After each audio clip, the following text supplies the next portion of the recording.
stick controls the sub. Give it a try. Great! Use the right analog stick to fire its gun. That's it. Remember, you can always drive the sub in one direction while firing in another. To earn a treasure key, you'll need to collect all 40 chests. Do not let a crab take one into a tube.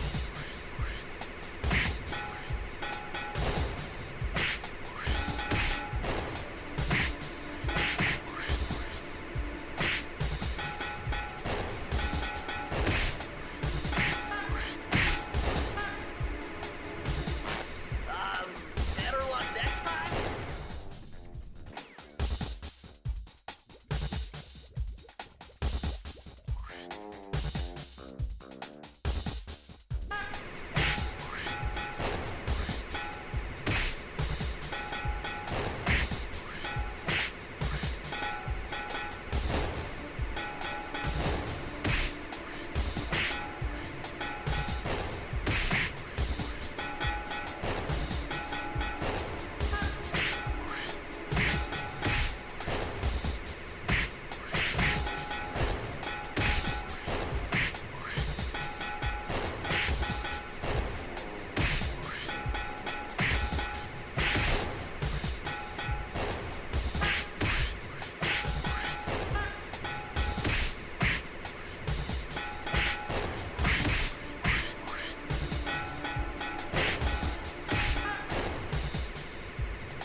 This one was cake. Input 719.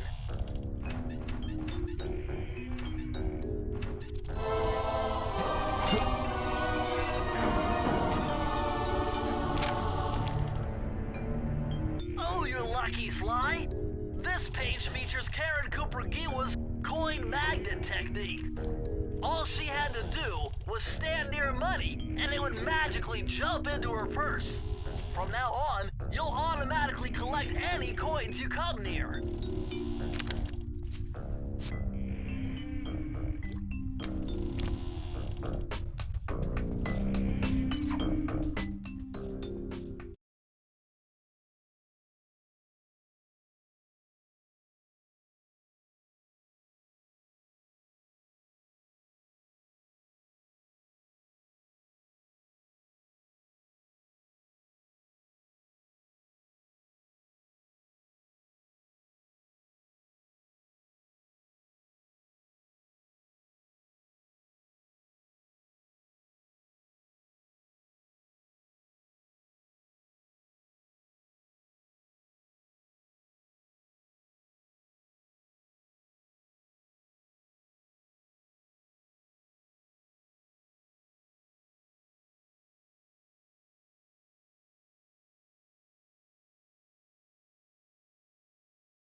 How delightful! We have a guest. The only thing is, I hate unexpected guests! Listen, Raleigh, wipe up my family and steal what's mine, you'd better expect company. Oh, I'm ever so sorry. How sloppy of me not to finish the job. Obviously, we should have snuffed you out as well. So, without further ado, let me make an end of my what? Bloating to gargantuan size and squashing you like the insignificant bug that you are! Bring it on.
How many times does he jump in the third phase? What the frick?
Blast it all! You've beaten me! Well, gloat all you want, Sly Cooper. You're no match for Mugshot, my villainous cohort in Utah. You'll see. Mesa City is so well guarded, a snake couldn't slither in without setting off alarms. Raleigh's section of the Thievius Raccoonus held detailed instructions on how to perform my ancestor Ryoichi Cooper's Ninja Spire Jump, a technique he developed while sneaking into the thickly fortified castles of feudal Japan. Finding a way off Raleigh's boat got a little tricky with the untimely arrival of Inspector Fox, who, failing to find me, busted Raleigh and his crew.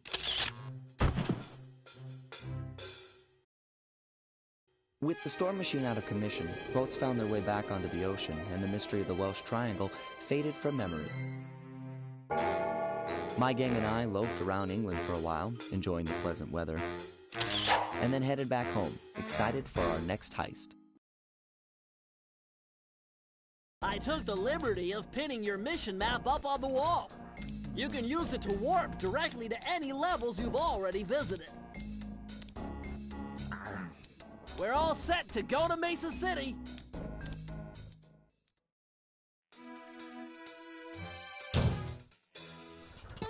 It had been a while since I'd been back in the U.S. Next up, the notorious Mugshot, ruthless muscle of the Fiendish Five. What he lacked in brains, he definitely made up for in brawn. Turns out he wasn't always that way. He grew up as the run of the litter, a neighborhood weakling. The only friends he could turn to were usually found on the big screen. It was there that he spotted his first gangster, and he knew instantly that that's what he wanted to be. He spent the rest of his youth working real hard to get there, fueled on his dreams of great power and respect.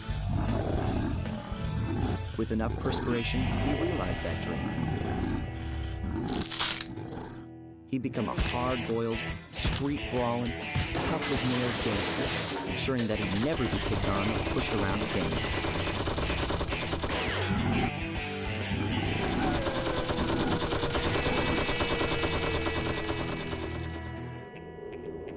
So he's holed up in Mesa City, huh? I've always wanted to go to that thriving American boom town.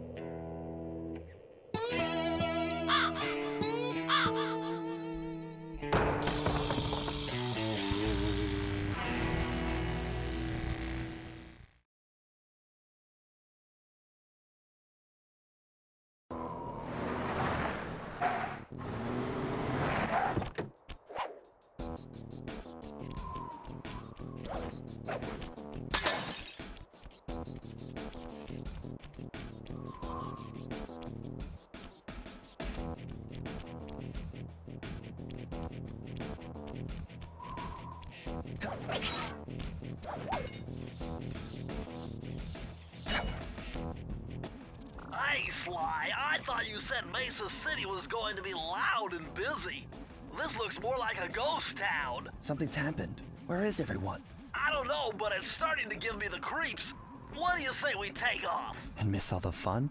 Besides, I want to try out that new move I got from Raleigh's section of the Thievius Raccoonus. You mean the ninja spire jump? Yeah, do me a favor and read me the instructions again. To landeth safely upon diminutive points, leapeth lively and presseth the triggering device with the round geometrical object emblazoned upon it. So, jump and hit the circle button to land on narrow spots. That's a rough translation.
What's with those flashing lights?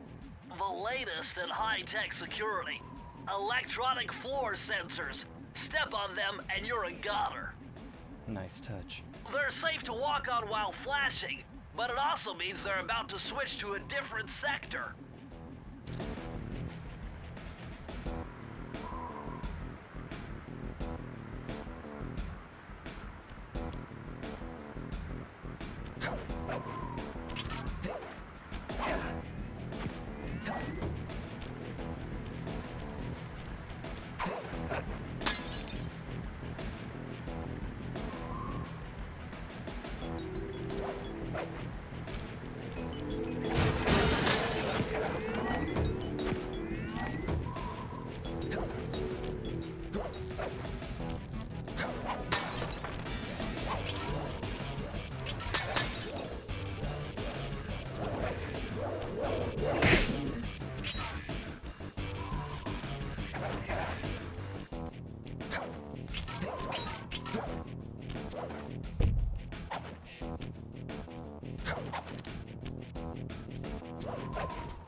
Hey man, what's going on? I don't know if you know what this game is.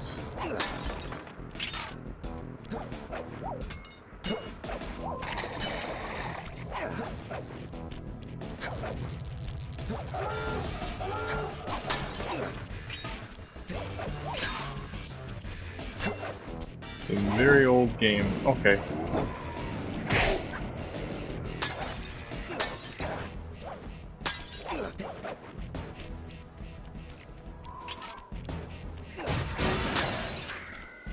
Boom. Okay, we're not gonna do that.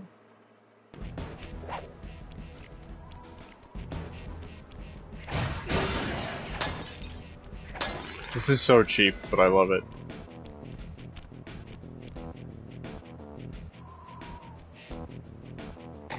Come on.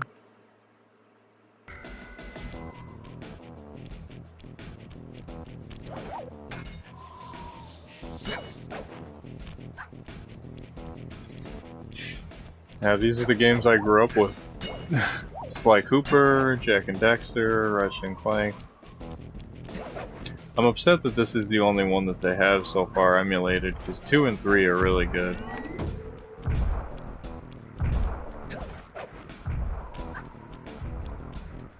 Yeah, this looked amazing back in the day. In fact, I still think it looks really good to me, but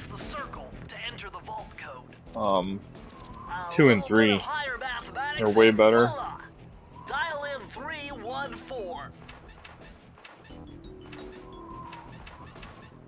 But those are only streaming through the PlayStation 3 Sly Cooper collection. You have to have PlayStation Plus to play those ones. This is actually a PS4, PS5 emulated port of the PS2 game. I don't know if that actually makes sense, but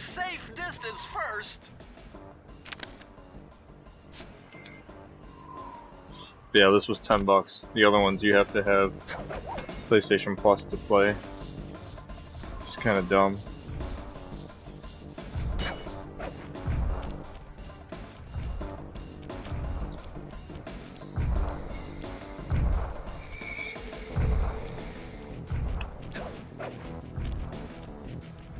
I'll pay $10 all day to revisit my childhood, but I won't pay $160 a year or whatever the frick PlayStation Plus Premium is.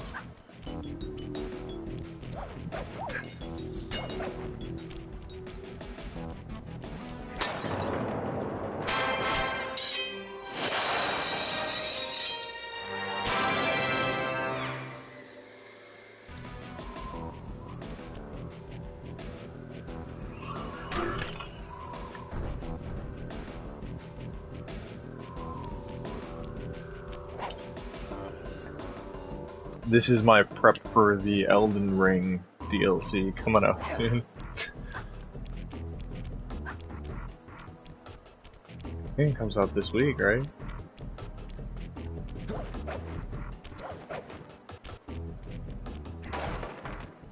Well, this mugshot certainly isn't shy. Okay, so we know he's here somewhere, but how are we supposed to find him? Mesa City is a big place. Given that he's a bulldog, it seems only reasonable to assume that he chose to live in a giant fire hydrant. That's some sound logic, Sly. Now you just need to find a way to break into the building's base. Oh, I'm sure I'll think of something.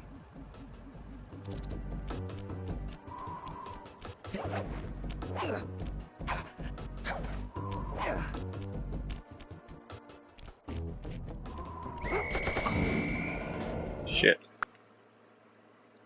I love this.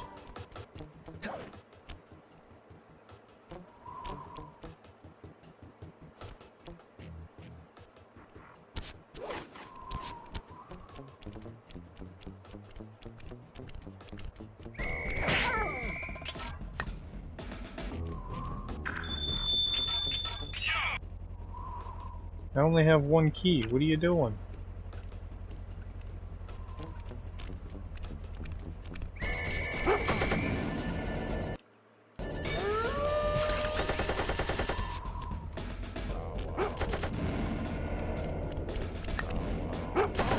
Oh, it didn't even work.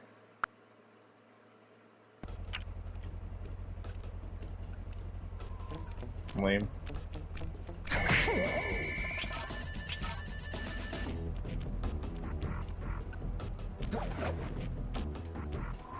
This is the one where you gotta do the... One of them has a race.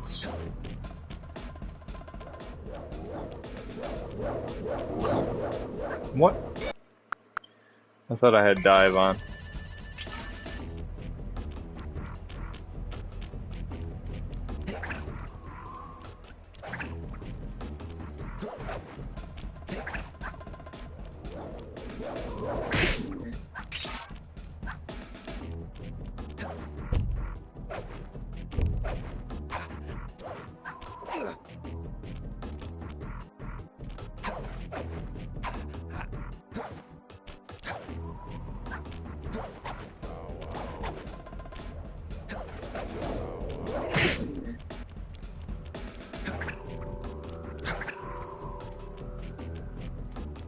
There we go, we'll get this one out of the way at the dog track.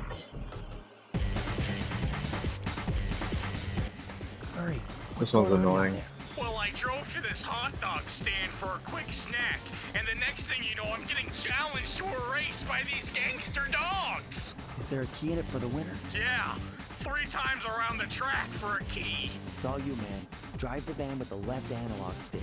And if you manage to pick up any nitro power-ups, you can get a boost by pressing the square button. Go get them. I'm on it.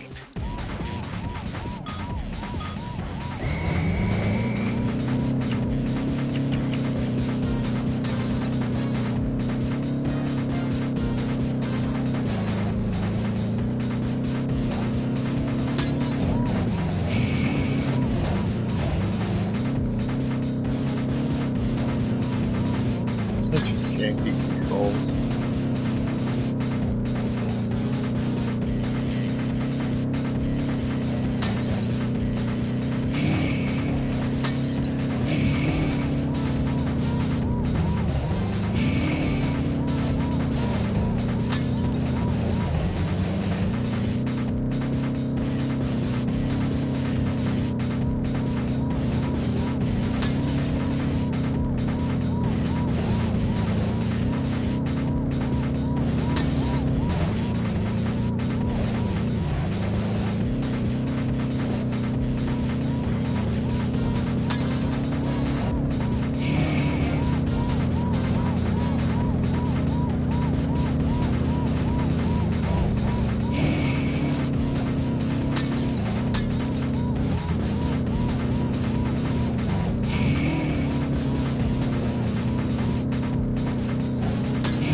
Gonna be a restart.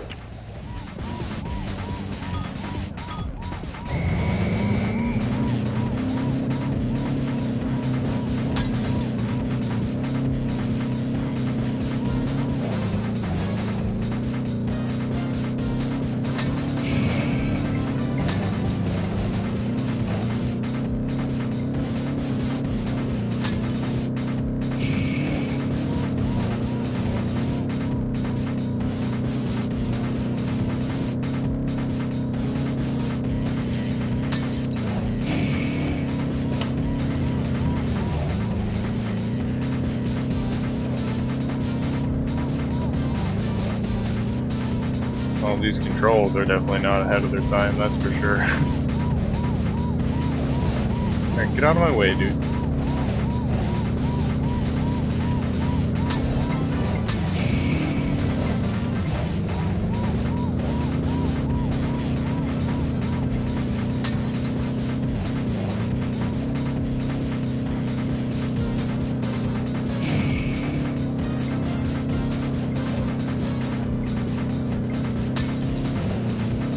Is it really?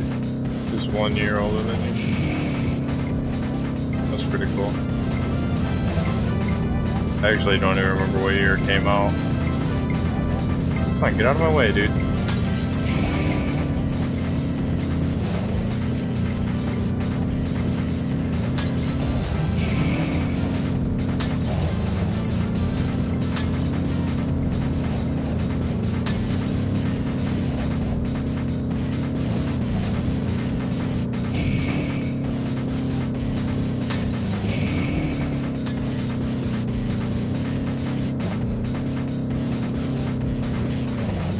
2002, really?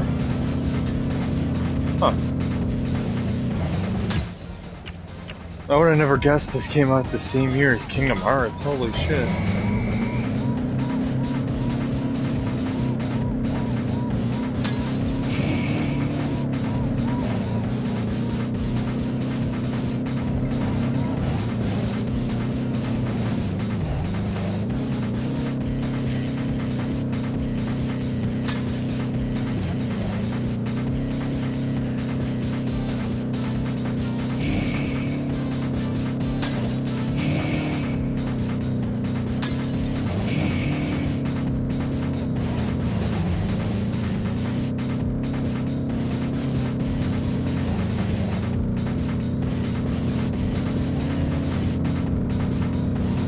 Yeah, I mean, it's Square Enix versus Sucker Punch at that point.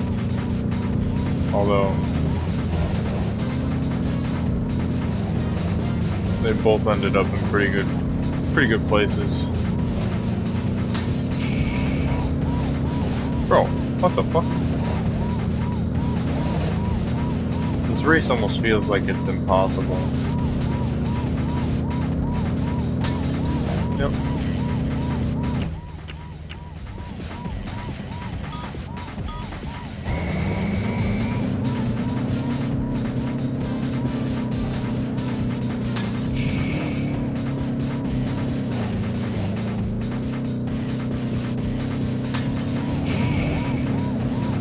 Okay.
You fucking prick.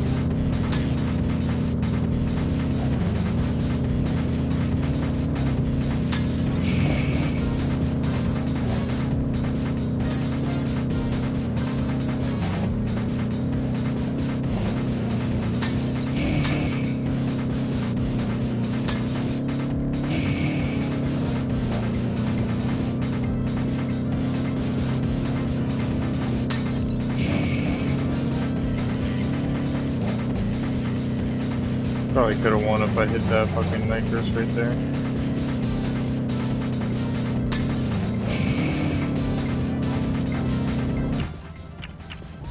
Yeah, that one nitrous I missed. Lost me the race. Stop stealing my fucking boost.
Not gonna lie, the only reason I ever got into Kingdom Hearts was because of my brother.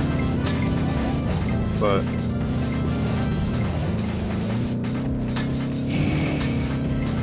I'll never regret it, that's for sure. Get out of my way, dude.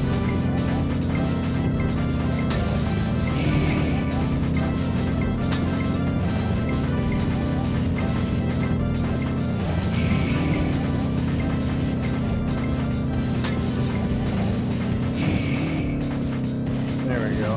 Way to go, Murray.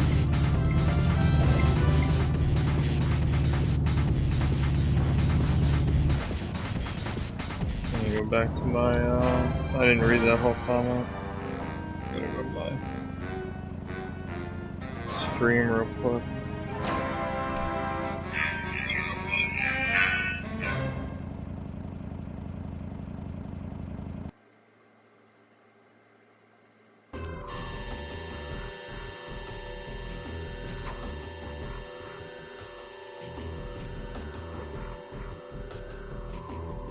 Yeah, when was, I think,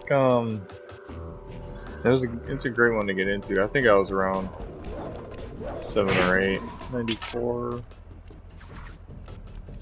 6 or 7, when Kingdom Hearts 1 actually came out. And that was when my brother got me into it. I had played Final Fantasy 7 a little bit, and 9 a crap ton at that point. But I was more into games like Sly Cooper, Jack and Daxter. And then when he got me into Kingdom Hearts when that came out, it's been a downhill trend for me ever since. Well, Kingdom Hearts is my all-time favorite, but I'll never not play a Final Fantasy. Toting dogs hunting like a pack.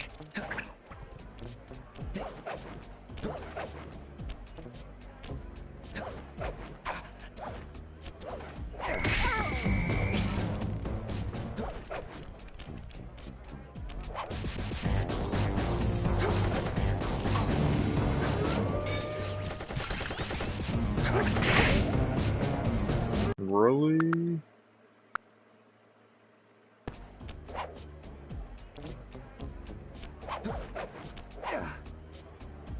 Check this out.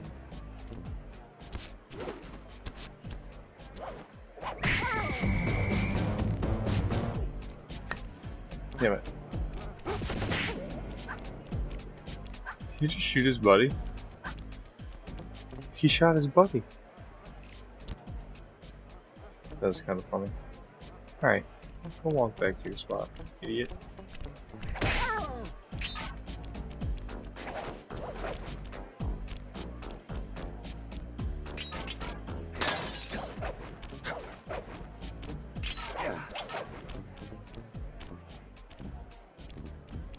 Nine is still my all-time favorite, so when they finally announced the 9 remake, oh, it's over. It's game over. Game over.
When Kingdom Hearts is finally done, they should have Nomura go back and recreate what Versus 13 was supposed to be. That would be sick. I was always so hyped for Versus 13. I feel like Versus 13 would have been so much better than what we got from 15.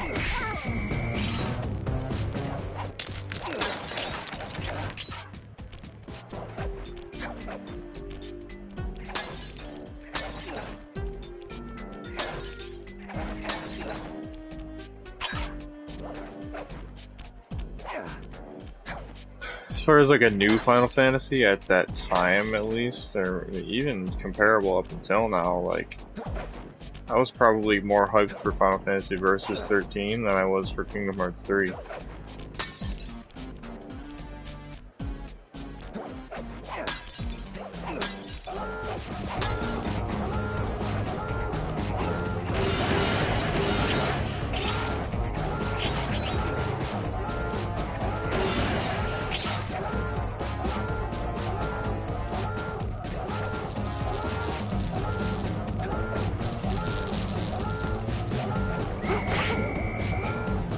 What? He didn't even hit me. Whatever, I'll take it.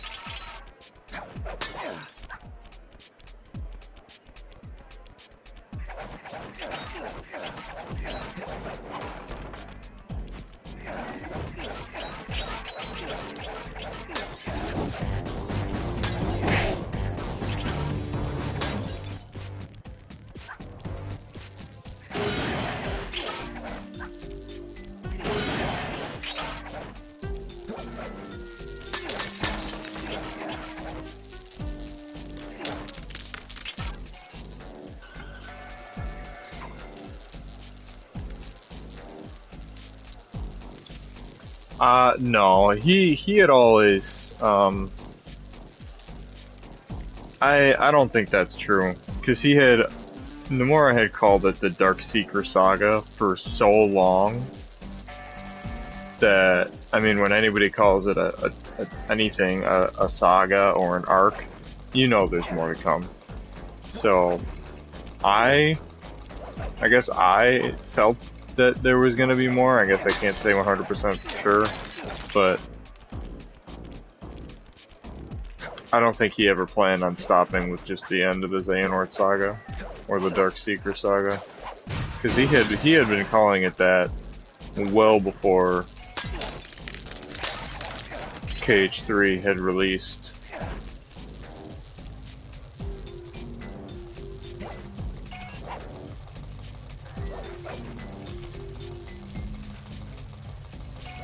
And I think he kind of got really too deep into it with all the spin-offs and all that.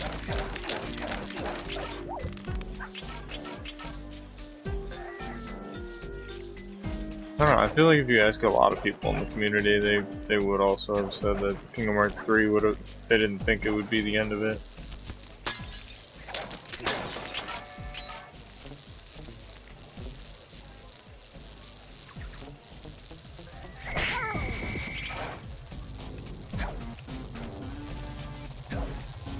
But maybe that could be subjective. Maybe that I'm just biased because I didn't want it to end. I guess I'd have to look up interviews for when he first called it the Dark Seeker Saga, but I feel like it was a long time coming, and at that point people knew that it wasn't going to end with the end of Xehanort. And it's not even the end of Xehanort, that's the other issue.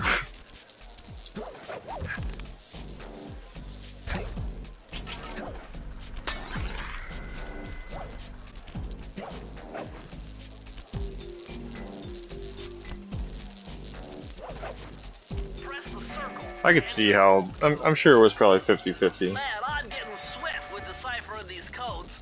Dial 338. But I guess the one thing that I go to is just anime for that, right? So like anything like the Frieza Saga, or the Saiyan Saga, Cell Saga. I feel like that term just comes with knowing the fact that there is more arcs to come. like I said, I could also be biased. Maybe that was just me not wanting it to end. I don't know. Hyperactive ancestor B.F. Cooper. He discovered a way to speed up the clock. Perfect for those long stakeouts. Just hold down the triangle button to use it. Fast. Oh. We playing Sly Cooper or Sonic the Hedgehog? Fast.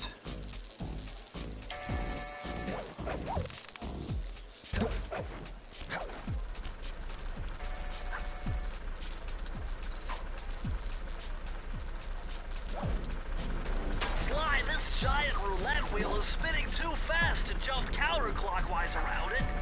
You'll have to jump in the other direction to try to land on the green section.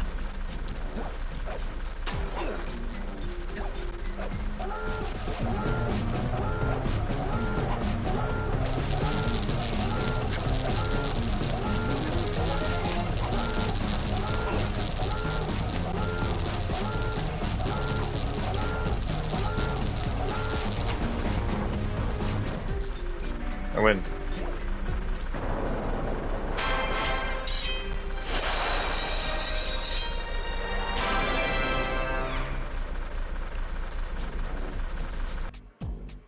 I mean, we're gonna learn more about Izora the same way we learn more about Xehanort, right?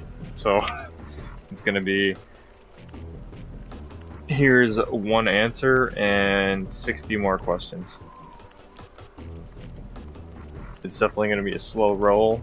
I know a lot of people, there's a lot of theories out there about, you know, the way that he talks about this isn't what he really looks like, that somehow brain has something to do with Izora, and I guess we just gotta wait to find out, right?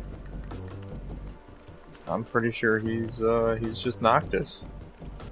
I'm just kidding. I'm not gonna start that again.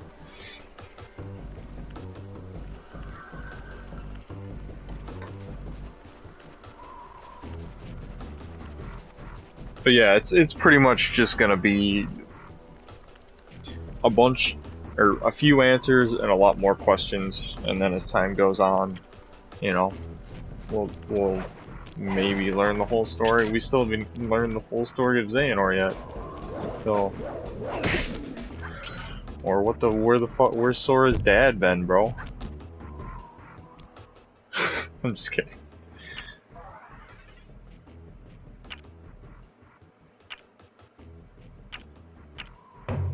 Never even met Sora's dad. We never met his mom. We heard his mom, we never met his mom. Murray's Big Gamble. Is that this one?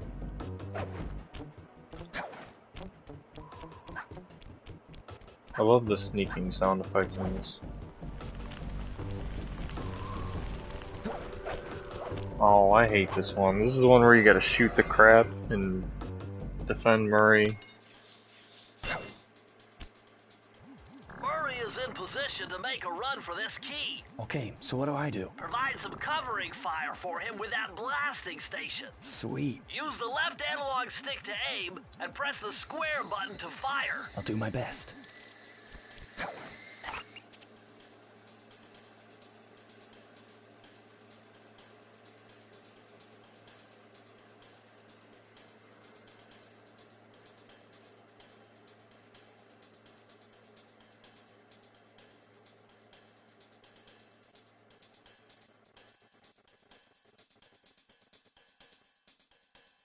What did I send to Raquel? Oh.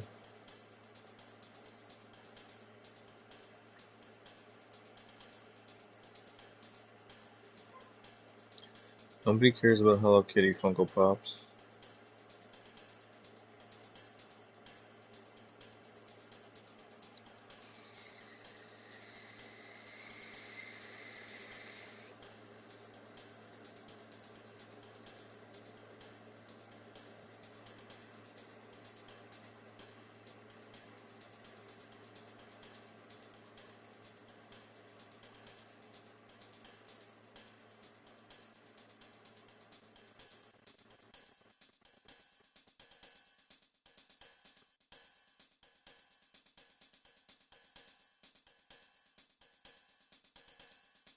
Yeah, she just... Dinner's ready, Sora? That was Time it. to move, Sly. Oh, no. Yikes!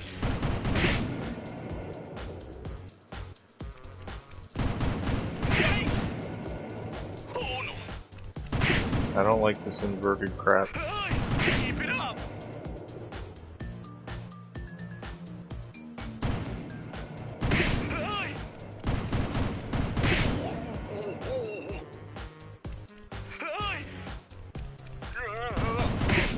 Oh, he's got a horseshoe too, though.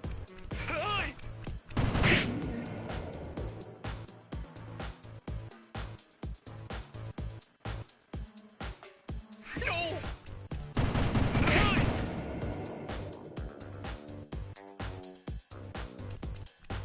Oh, no. Keep it up. Oh, I killed Mary! There we go. That guy's got a horseshoe. I'm half done. Half? That's it? Whoa. Not shooting that. Oh, no.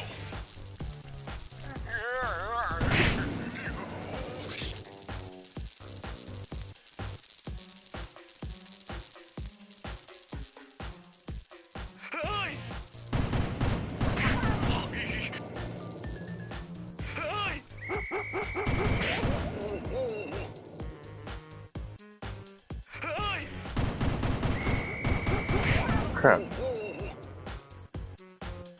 That was almost I'm bad. almost done. Whoa.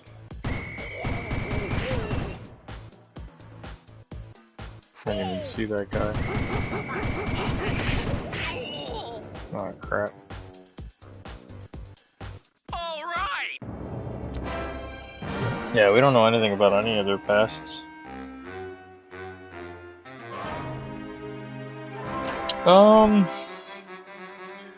I can tell you why Nomura wants you to think that they were on that island, and it's purely coincidence. It's just, they needed to be there. Fate. They needed to be there to meet Terra and Aqua, and for Sora's heart to come into contact with Ventus for all of the events to unfold the way that they did. I don't think there's really any more to it than that, to be honest, which, I mean, there could be, but I think that's what he wants us to think for now.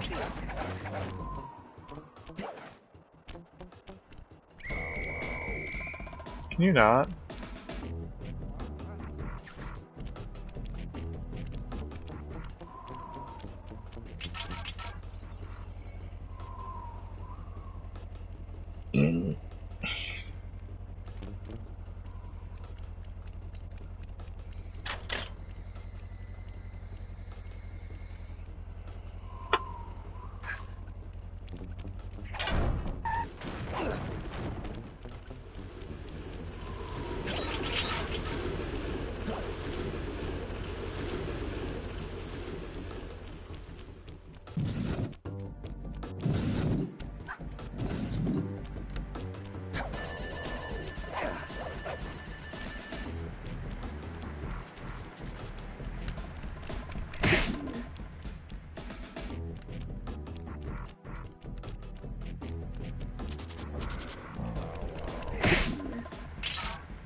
Would you look at that ugly mug? I am, and I find it infinitely fascinating. Huh? My X-ray detection devices reveal that a secret elevator to Mugshot's penthouse is contained within that giant head. So how do we get in? Behind Fuck, this I mean, large after all the wall, there's a lever development that hell summons that the he's been elevator. through with But you need all all of the 7 titles keys he's to been open it involved up. in, I'm on it. that either have or haven't come to fruition, I wouldn't be surprised.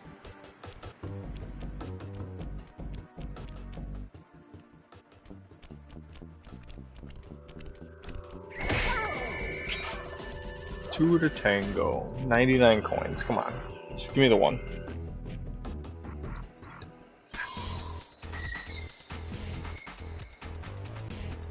Was this with Carmelita? Yuck, these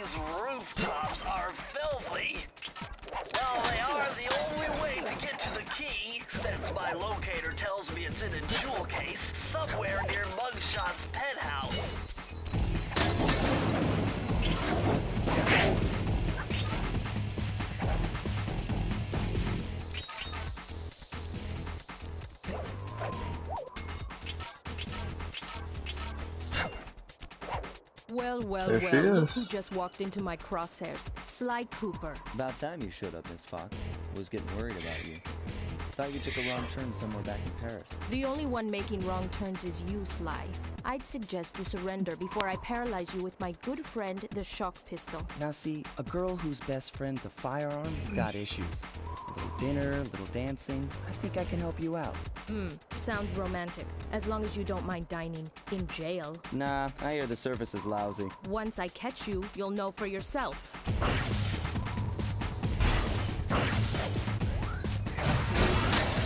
You have to catch me first.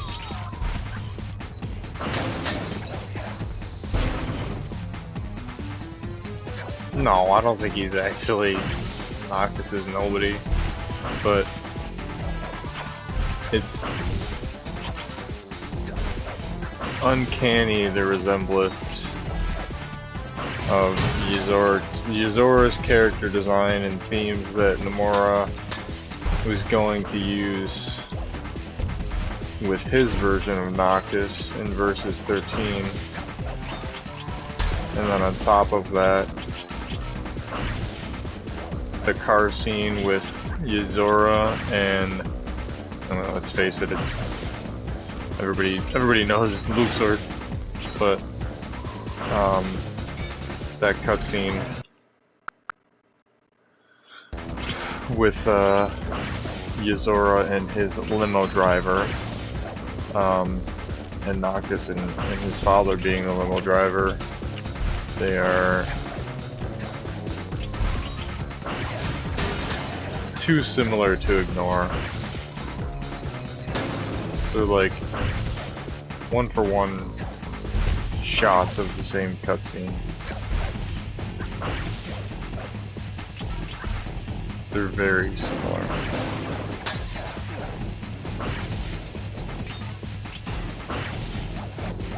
And the original Noctis was going to have blue eyes, and then when he got enraged or something like that, or was using the powers that he was supposed to have or whatever, they were supposed to turn to red. So I think Yuzora having one blue and one red eye draws some inspiration from that version of Noctis as well. So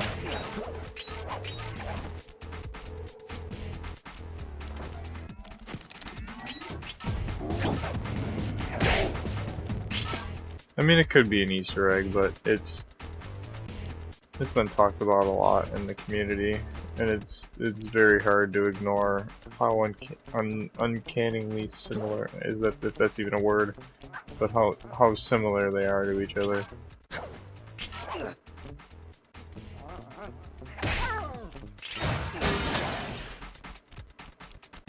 Not just Noctis and Yuzora, but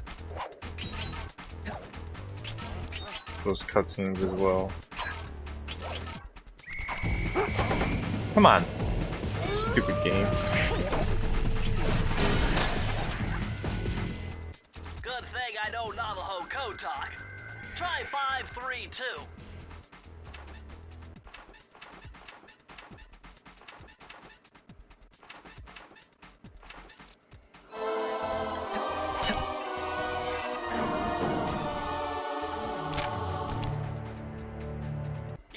Blueprints for mugshots additions to Mesa City. With these files, I'll be able to help you find well, that's all why his people think clues Brain has and something to do with it. Just look through your binocucom to get the And the information. whole Lushu body swapping bullcrap. A lot of people think that Brain has something to do with the whole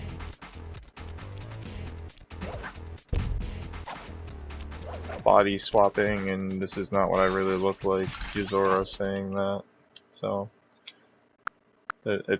as far as like the theories that I've heard, that's where Brain comes into play.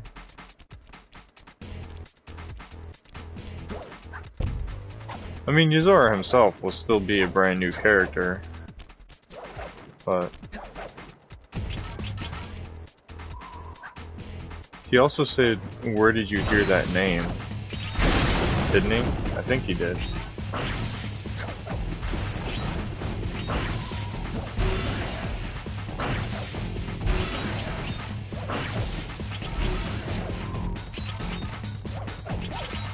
I could be wrong. I thought he did.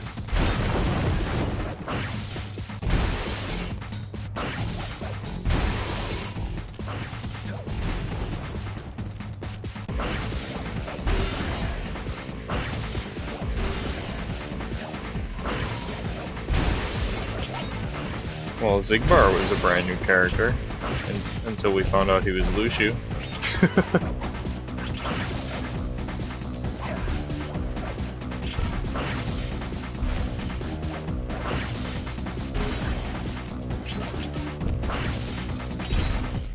Oh yeah, that's what he says. How do you recognize me as Zora?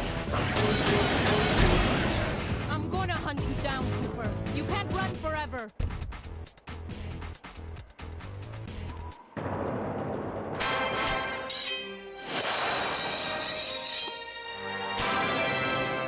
And it could be something as simple as, like, maybe when he's in whatever universe that he is, like, when he looks like that, that's just his, I don't know. Kind of like how Sora, you know, changes his appearance in different worlds. Maybe that's just what Yozora looks like in Quadratum. And, like, the way that he actually looks is different, if that makes sense. I don't know if that makes sense.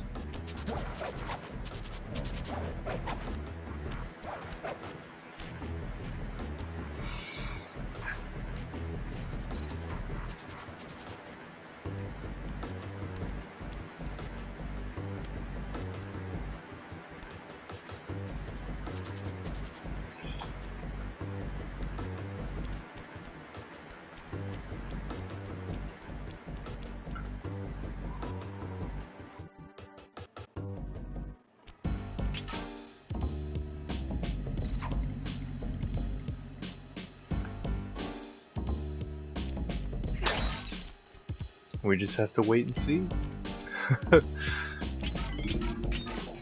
That's part of the beauty of Kingdom Hearts, is the waiting game.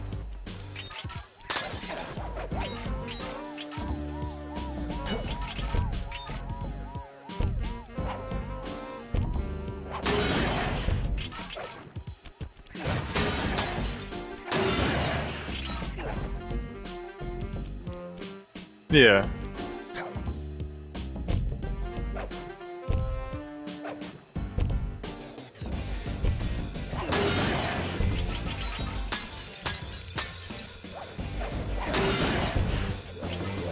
I mean, he could also just be confused with how Sora recognized him as Yozora.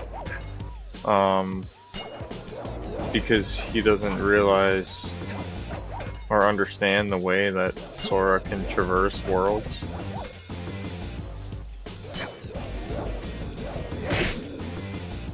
And maybe in Yozora's version of reality, it's just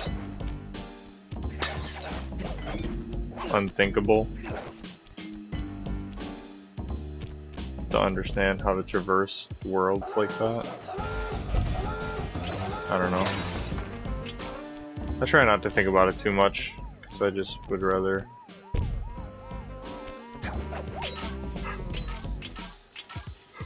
I leave the theorizing to the pros, and I just enjoy the story for what it is. Yeah, see, that's that's my issue. That's why I don't like to theory delve.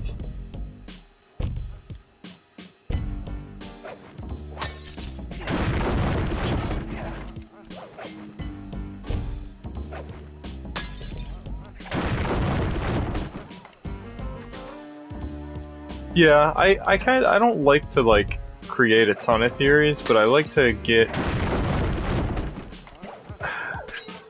kind of just like a rough draft of what I think is going on in my head, and then listen to people on YouTube and their theories, and then I just kind of pick the one that most aligns with how I feel. Whatever is going on is going on, if that makes sense. So like I'll listen to a couple theories and I'll be like, this kind of makes sense as to what I think is going on with this character or with the story. And maybe I'll listen to somebody else that I tend to lean more towards or agree with on different aspects of the story.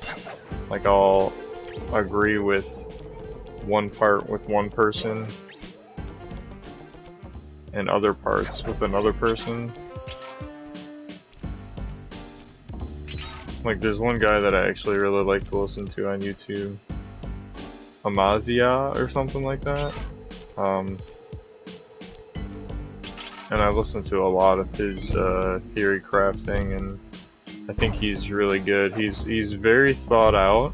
A lot of his stuff is pretty close to dead on. It's not always 100%, but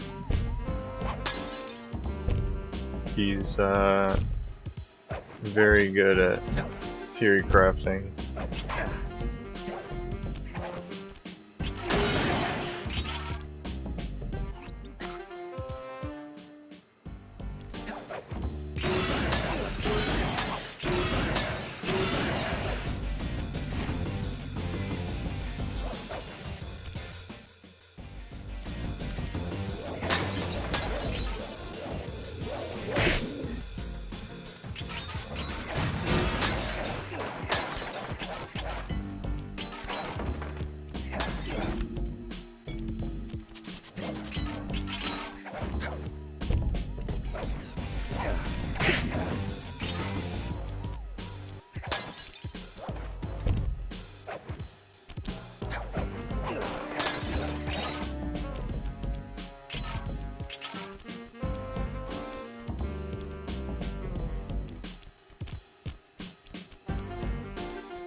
I don't know. To me, it's weird with FF7 because it's like he's already said so many times that it's not going to veer too much from the original story of the.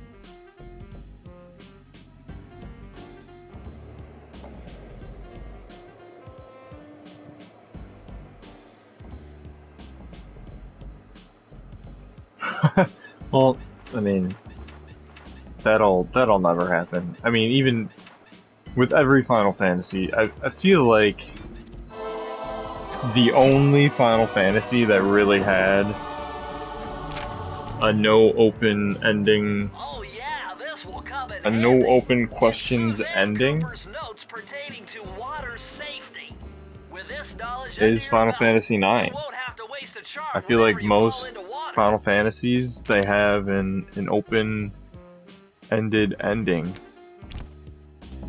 to leave up to interpretation for the player or the viewer, is to come up with their own theories of what happened. Like even the original ending of FF7, it's Midgar is overtaken by Flora, And the only species to be known to exist at that point is Red 13 species running, and then it's just him going up to a cliffside and howling, facing a grass overgrown Midgar. And they just leave it up to interpretation to the player and the viewer to make up their own ideas of what happened. So Final Fantasy X, I mean, there's 3 games, and nobody ever really knows what ended up happening with Tidus. Final Fantasy IX is like Zidane came back to Garnet, and they probably got married, and everybody lived happily ever after. That's pretty much the end of Final Fantasy IX.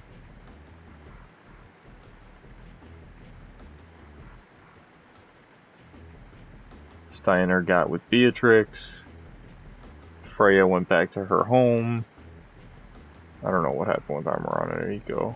Eiko might have stayed at the castle with Garnet. And then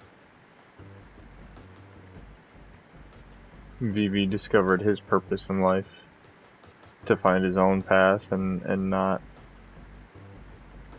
be like the other black mages. So I never played Final Fantasy VIII. Final Fantasy 15 definitely leaves the ending open to interpretation of the player.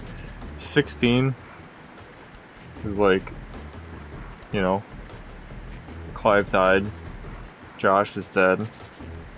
What is what the fuck is her name? Why do I want to say Jessica? It's not Jessica. What the fuck is her name? Shiva. Shiva's dominant. What happens to her? And then that whole cutscene with, like, the book that Joshua wrote and the 2 kids playing with, you know, nobody has magic capabilities anymore. It's just an open-ended ending. A lot of them are like that.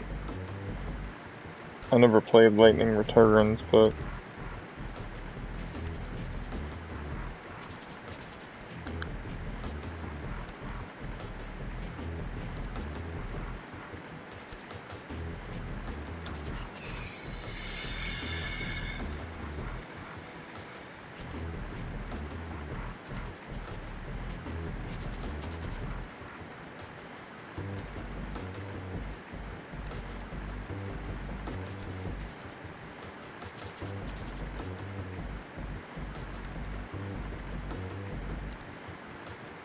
well, if you want to know the ending to the original Final Fantasy VII characters, Advent Children is now canon.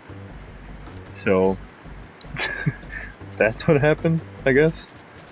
And then I think that's the whole way that they're going with this, right? So, like, FF7 happened, and they're now calling Advent Children canon, which would be the story after FF7.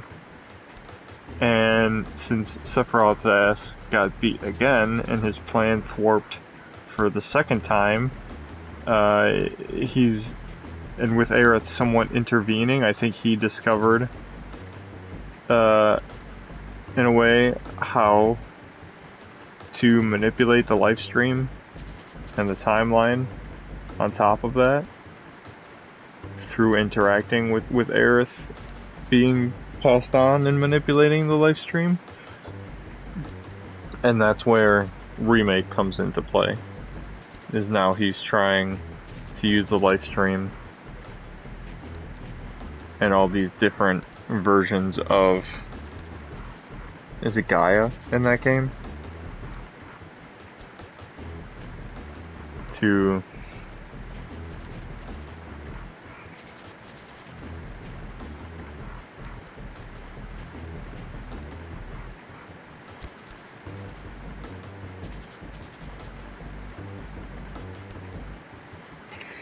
No, it's still canon. It just happens... It happens before Rebirth. Chronologically.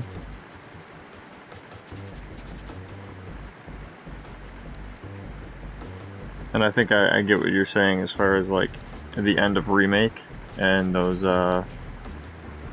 things that were inspired by Kadaj and the other two. But I think they only exist because they had existed in Advent Children prior. And they're just manipulations of darkness through Sephiroth. They're pieces of him. Essentially. Or Genova, technically, I guess.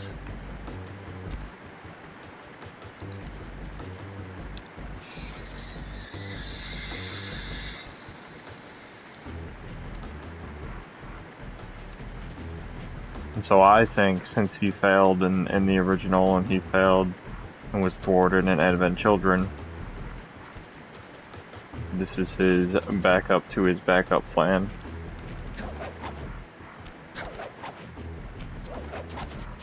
And all the different possibilities of reality. He's not only trying to merge them, but he's trying to merge them into the one where he succeeds. And it's still not gonna happen. He's still gonna get his ass beat.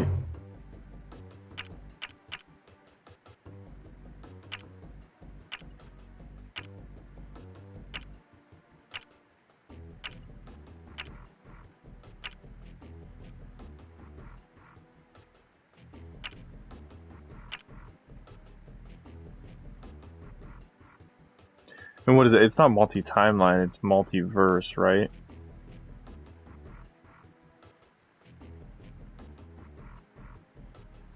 Or is it timelines? I don't think it can be timelines. I think it's just... Maybe it is timelines, I'm not exactly sure.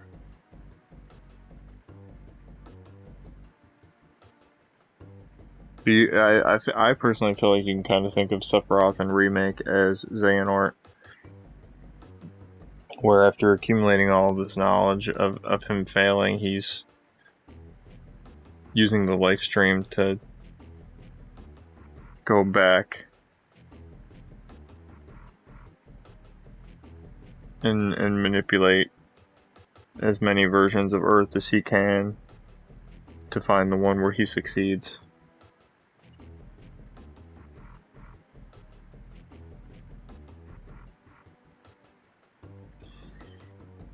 But in doing so, he's also creating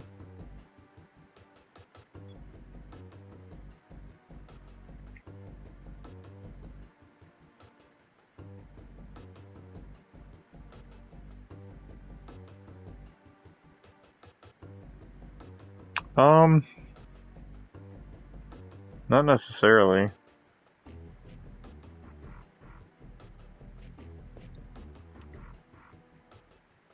Maybe not at the same time if he hasn't discovered time travel himself, so I guess that makes sense, but I know that Maximilian Dude was talking about whenever the, you know, that rainbow effect shows and it happens to be at a point where there's a decision being made, it creates a split where, I guess, I don't know. He said, I'm pretty sure he says timeline in his video, but I guess it could be multiverse. In one universe, you know, Zack goes to save Aerith, but in another universe, he goes to stop Biggs. I don't know if he's delusional. He's probably the biggest Final Fantasy VII nerd that I know.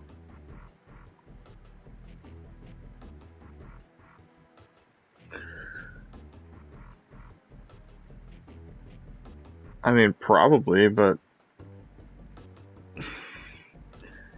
he's even had developers commenting on his theories, so I feel like he's got a pretty good handle on things.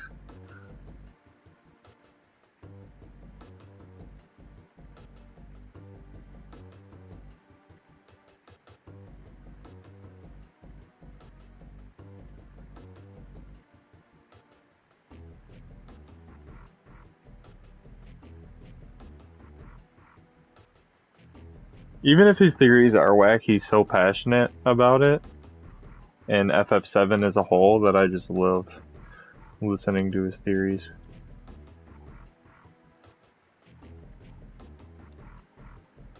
Yeah, but the kicker is he might sound delusional, but what if he ends up being right? You know what I mean? Not saying that he is or he will be, but...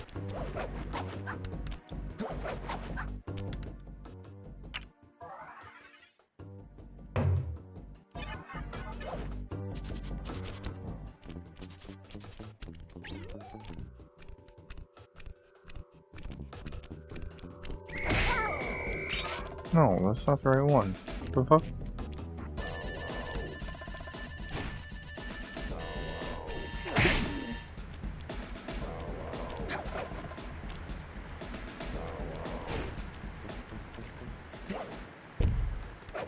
Is it up here? Did I do this one yet? No, I did not.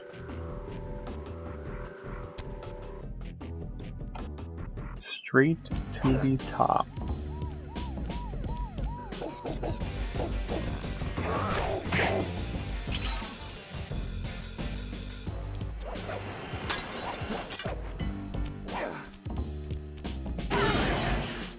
Listen to this music, bro.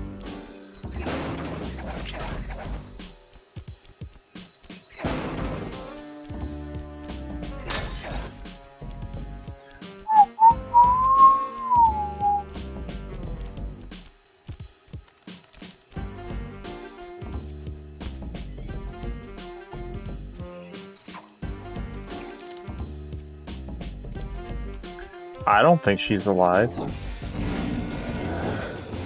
I think it's a mix between her manipulating the live stream and also Cloud hallucinating and not being able to grieve properly. But she's always had powers with the live stream, so it would make sense for her to be able to only show herself to who she wants to.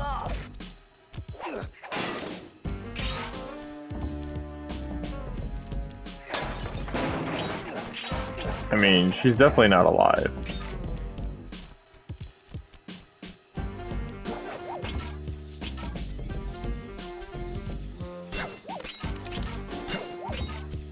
She's alive in the same sense as how she showed herself to Cloud in Advent Children. I don't think she's alive. And it's not to say that she can't, you know, come back in some way. They could always change that.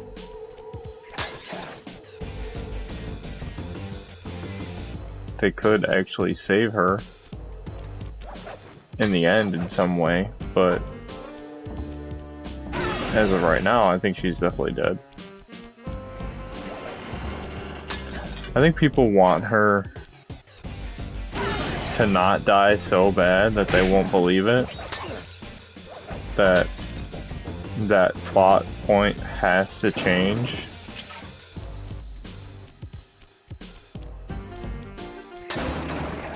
But I don't know. It's not that I want her to die. It just doesn't bother me that much because I still think that she has to die for the story to end the way that it needs to. I think she died from the get-go in the original because there was no other way for them to be able to fight Sephiroth from both ends without having an ancient who can manipulate the live stream. Or half ancient, whatever. But that's her whole thing.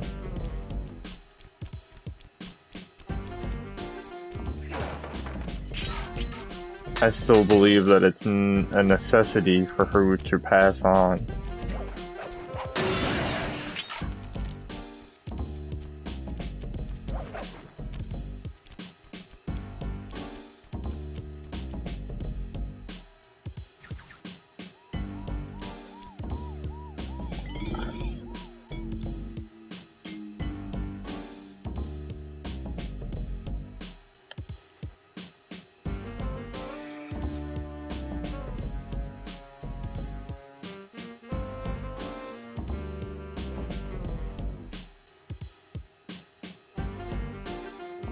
I think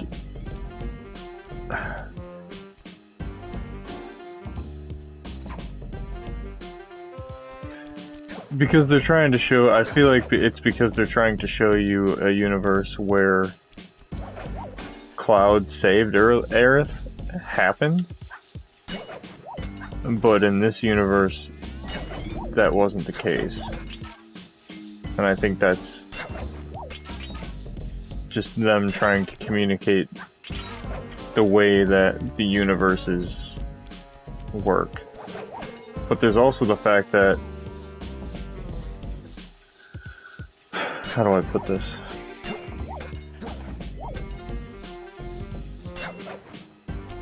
A lot of the flashbacks and things that Cloud has seen is due to Sephiroth manipulating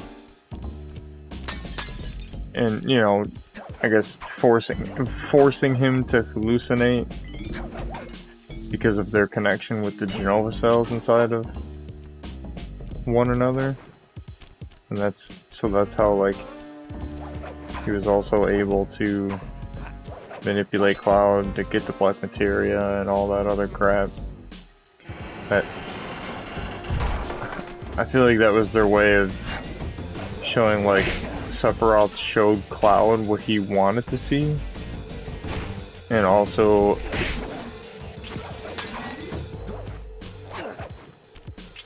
intentionally made him whiff so that he could seal the deal and actually kill Aerith. But I don't know, you're right, it's all open-ended. You know, they want to leave that up to interpretation of the player as well. And I guess we're really not going to know until the third part comes out, but I'm pretty sure she's dead.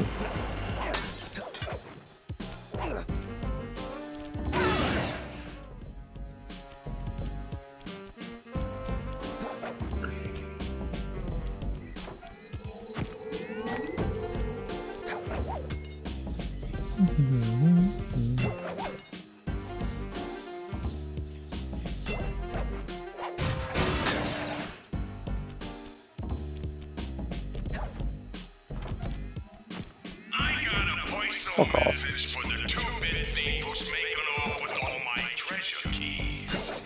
You dead, Pally.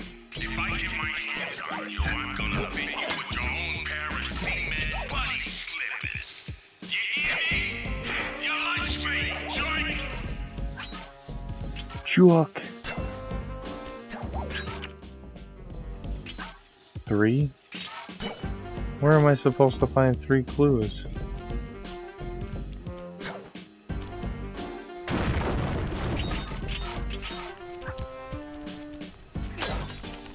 There's 1.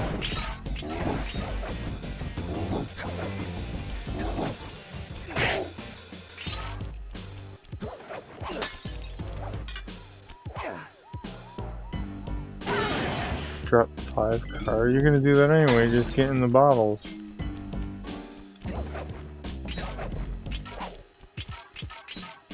Oh, there's the last one.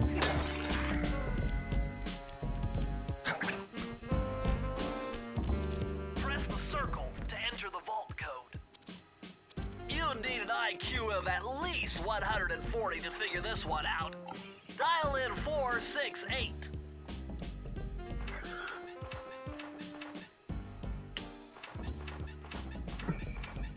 I think people...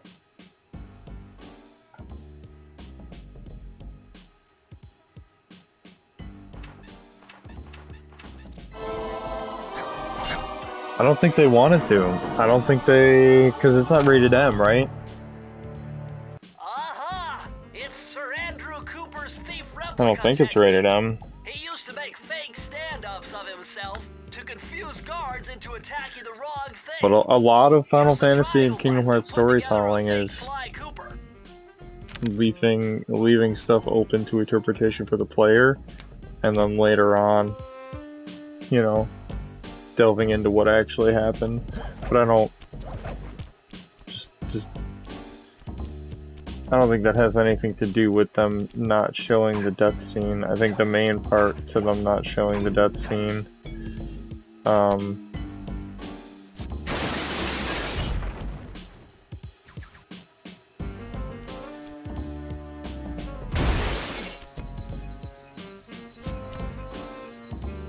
is because they 100% want to confuse you. And the other part that you said about stop calling it a remake, I think a lot of people have taken, and people have been saying this since part 1 came out, because they weren't happy with it being one-to-one with the original game, and I think it goes to show that the term remake has been taken either way too literally or not literal enough, in the sense that it's not a one-to-one remake, and I don't think they ever planned it to be. But I feel like it's more so, especially with the term remake and then rebirth, it's more so a take on, you know, a remake of, I guess it kind of falls in line with the whole melding the universes together that Sephiroth's trying to do, but remaking the timeline or remaking the universe in Sephiroth's eyes. And also, it's more a sequel My boys have been yapping than about a one-to-one remake. And I think all the terms that they're using, like remake, rebirth, reunion, more so have to do with the story. I seen that stick before. Maybe when my father knocked your block off with it. Your father? Wow.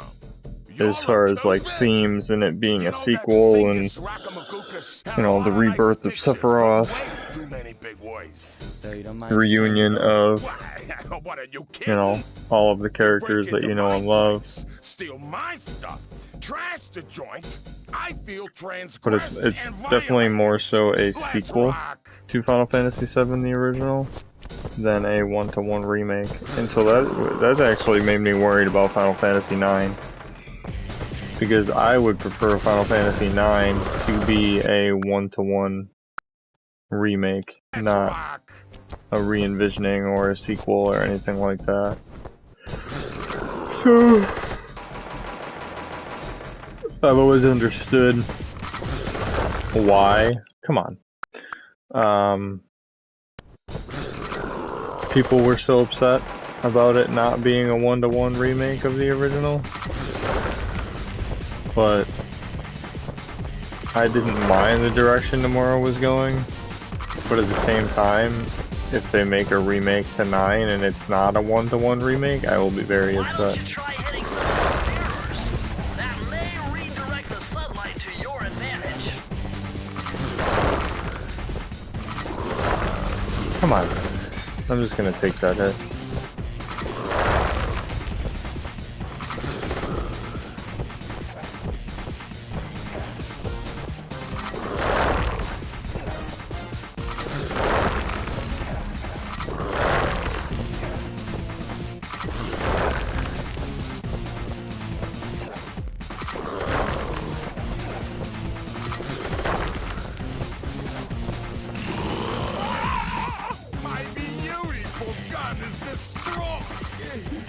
Good thing I got a spare upstairs.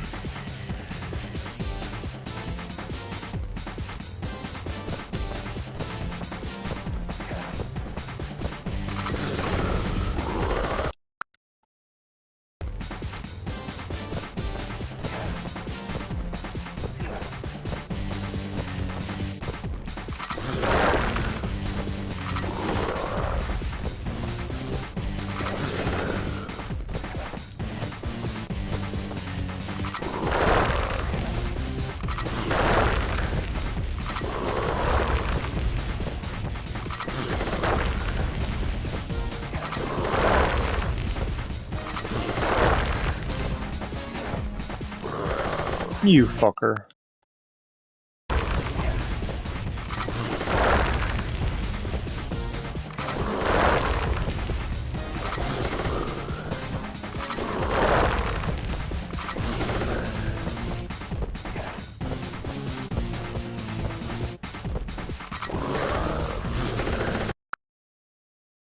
I'm just gonna keep cheating. I don't care.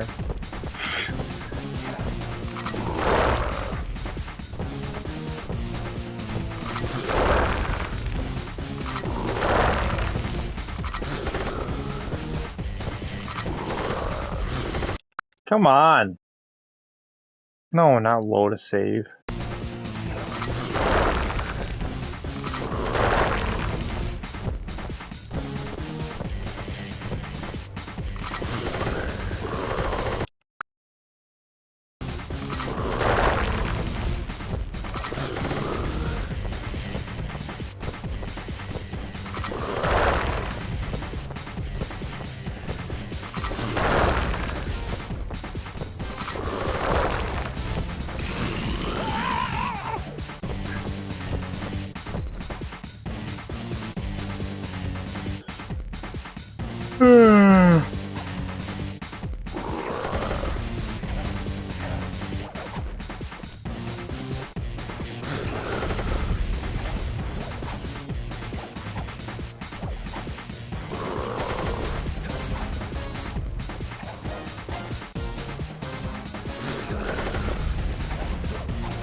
This is impossible.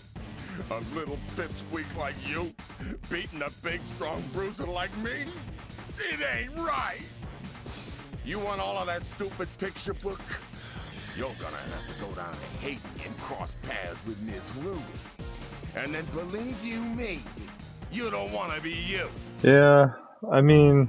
Mugshot section of the Thievius Raccoonus contain an entry from my gunslinging ancestor, Tennessee Kid Cooper.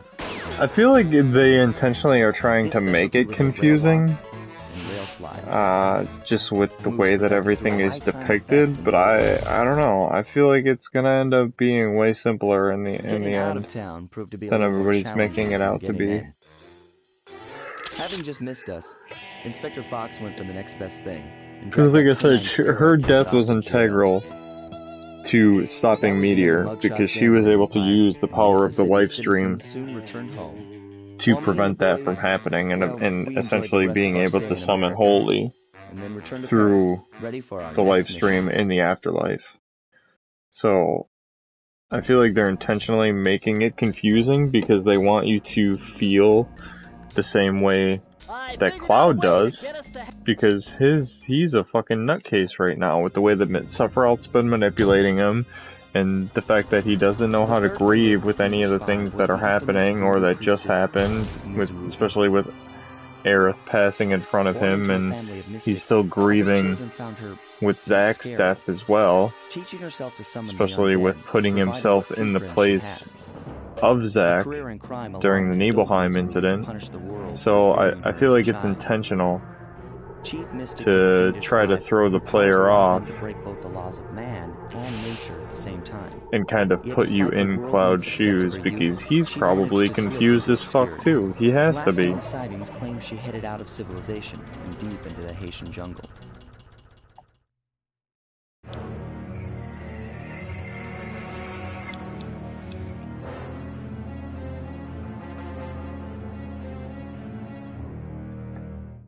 It could be lame and confusing, or it could be like the most brilliant form of storytelling ever created.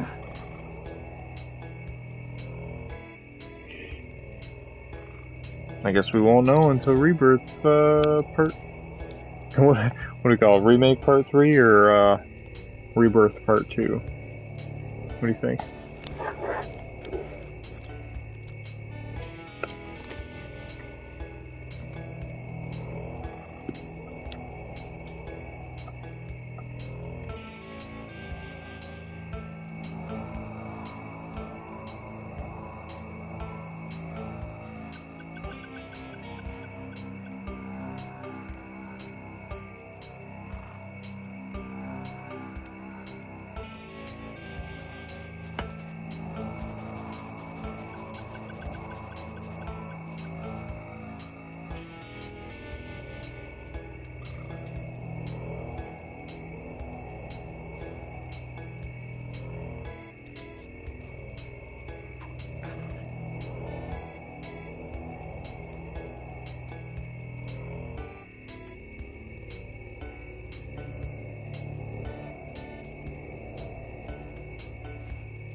Here, and I'm just reading your stuff now.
I don't know.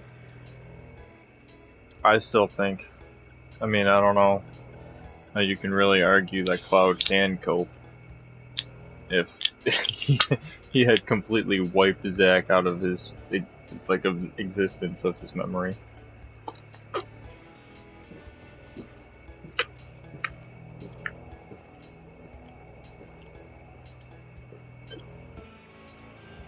I think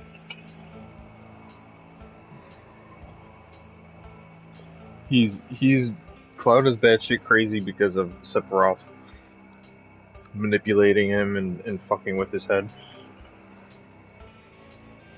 But also because of emotional trauma, right? So there's a difference between Cloud hallucinating because Sephiroth is fucking with his head, and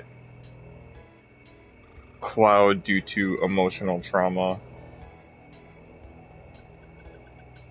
erasing. I mean, it's not that Cloud can't cope, it's that Cloud can cope. Because his way of coping is, number one, and not straight on dealing or grieving properly with the fact that Aerith is now gone, and also due to his emotional trauma with everything that happened with Zack in his past in Crisis Core, that emotional trauma caused him to completely erase those memories essentially from his mind, and that was his way of coping with it, right? So I don't think it's that Cloud can't cope, it's that he's very good at coping. And so this is his way of coping with Aerith's death, is by not letting her fully be gone. But also the fact that she's not, right? Because of Cloud. Cloud is an S-class soldier, not because he doesn't degrade. I mean, that's part of it, because obviously Sephiroth doesn't degrade either.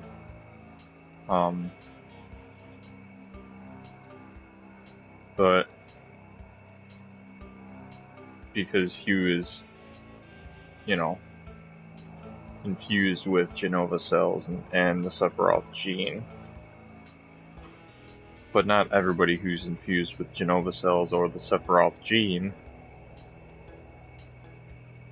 doesn't, don't degrade.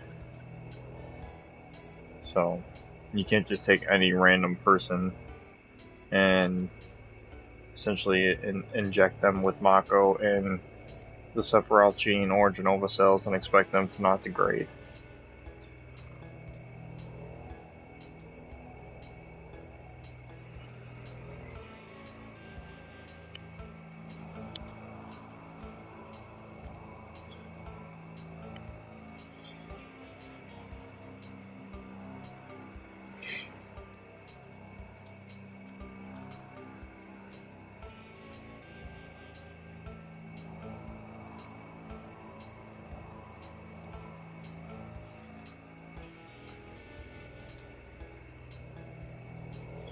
I don't think that's true, though. I mean, you can say those as examples, but if you took Joe Schmo off the street and injected them with Mako or the Sephiroth gene or Genova cells,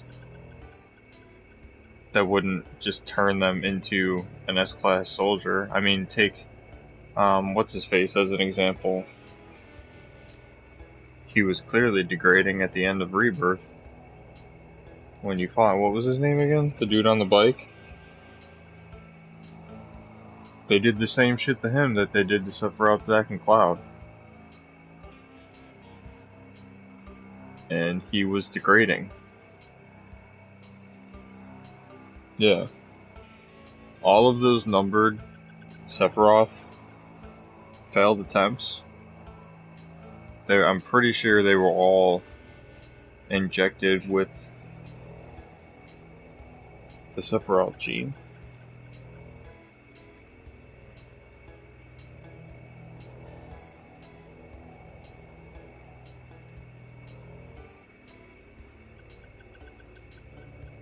I think it's something genetically that either you're compatible or you're not. I don't think just because you're injected with Mako and the Sephiroth gene, that means you're, automatically an S-class soldier and you won't degrade.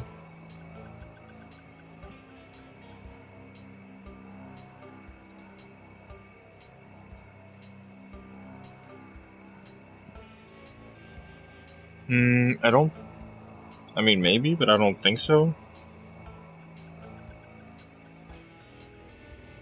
I don't think that's true. I think that happened in Crisis Core. Maybe teen / almost adult for Zack and Cloud. Sephiroth was the one who was injected when he was a fetus.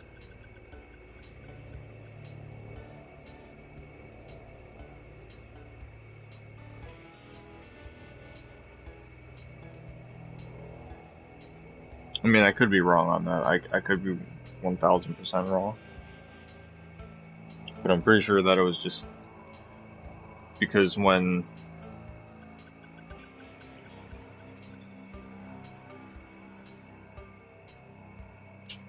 Zack busted them out of the Shinra mansion, that's when those experiments were taking place. And because yeah, Cloud's genetics definitely play a part into him being compatible with the Sephiroth gene, 100%. And I think Zack was the same way. Maybe it has something to do with being a country boy, who knows? But I'm pretty sure they were both injected with the Sephiroth gene.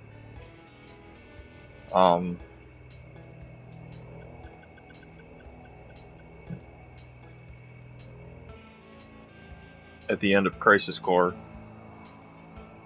when they were at the Shinra mansion. And that's why Cloud gets that headache because he suppressed those memories as well when he was comatose. And Zack busted them out of the Shinra mansion. And he quote-unquote had Mako poisoning. But somehow recovered from it.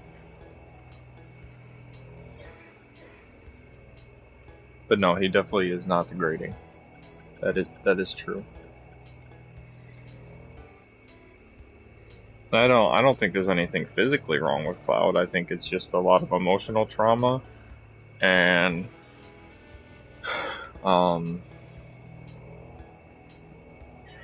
Sephiroth fucking with his mind, forcing him to see things that either aren't actually there, aren't actually happening. Hallucinating, obviously, but he's able to communicate with Cloud that way because of his connection to the Genova cells. Yeah, exactly. There's nothing physically wrong with him. It's all mental and emotional trauma. And yeah, exactly. Yes. I 100% agree with that.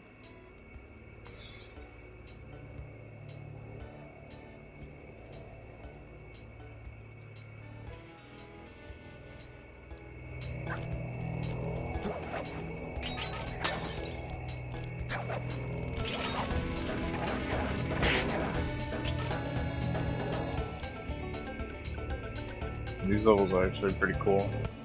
Sorry, Sly, but this is one mission you will have to accomplish without me. You don't believe in ghosts, do you? Sure I do. My scanners have picked up verifiable paranormal activity. But that's not the problem. But who knows? I mean, maybe Cloud is the only one who's able to Suck see it up, Bentley. We got work to do. Eric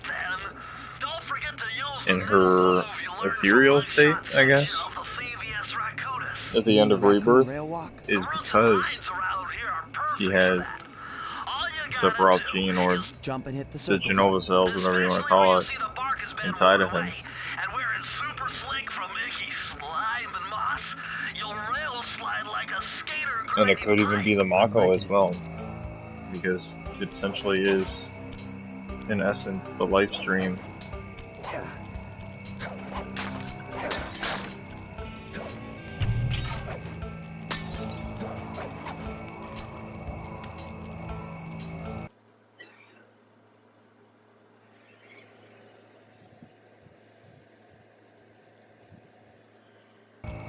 Yeah, I think that'll happen too.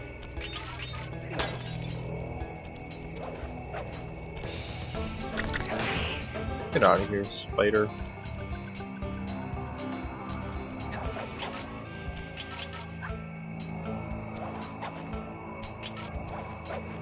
Honestly, I want to see how they're going to let us control High Wind if they actually do, which they should.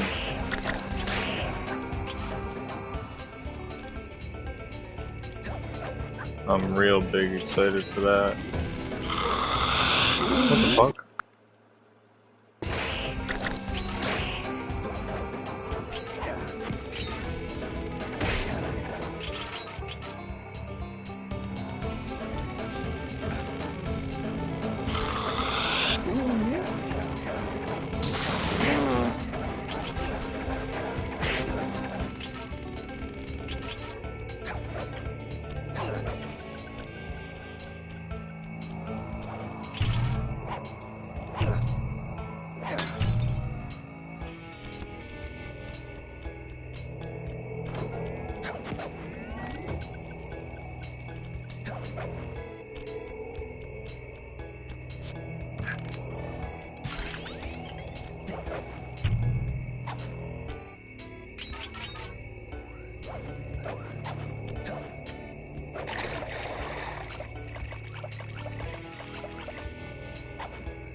Yeah, I know what you mean.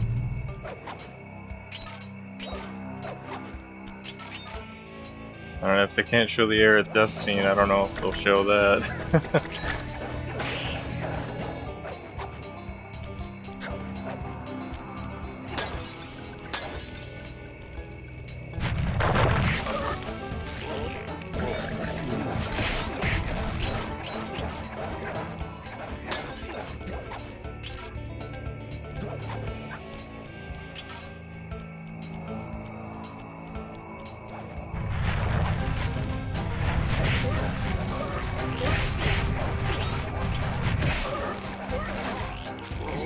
Come on.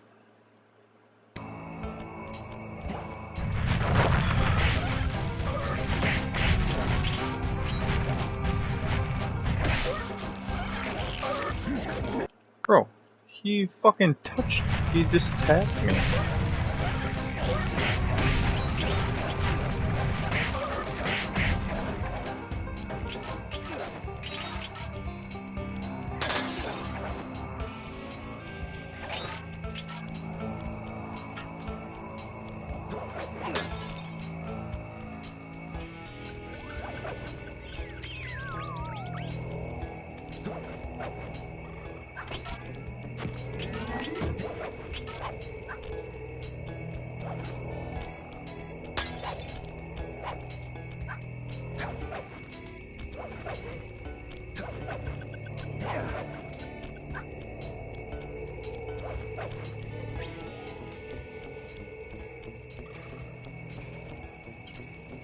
What the hell are you doing?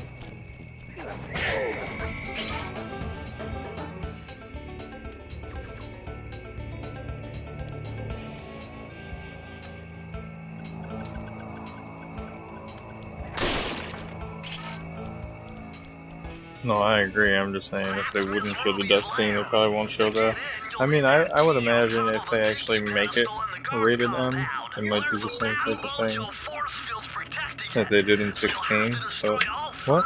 Yeah, but what noises? Why were you making noises? What were you doing? Don't get cocky or you'll end up with your head shrunk to the size of a pea. You've got to get past those voodoo guards.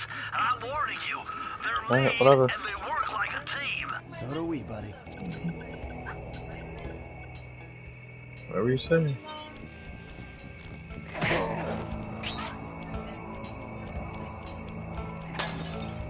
Alright, whatever you say.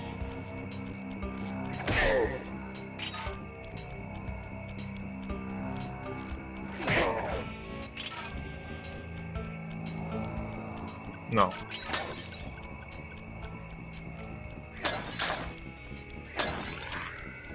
When have I ever wanted your company?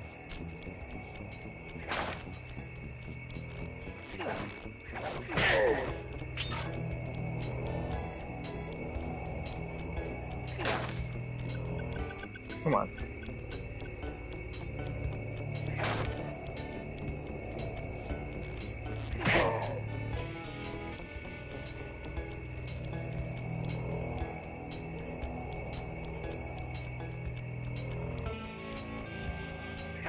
You've done it! The Mojo force field is down, and you can steal the key! Press the circle to enter the vault code. If I did my math right, and I always do my math right, then the combination has got to be 588.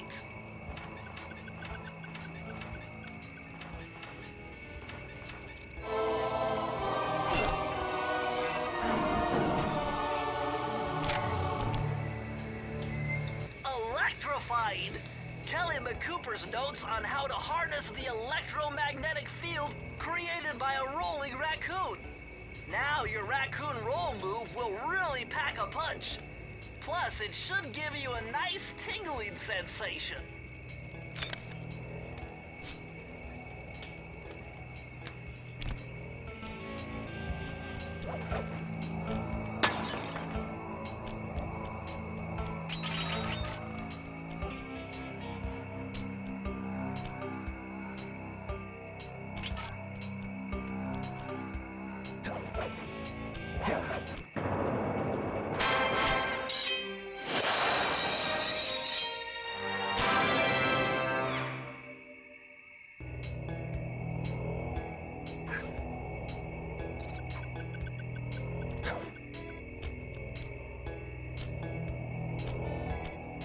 I guess not. That's the only thing I can think of, to be completely honest with you.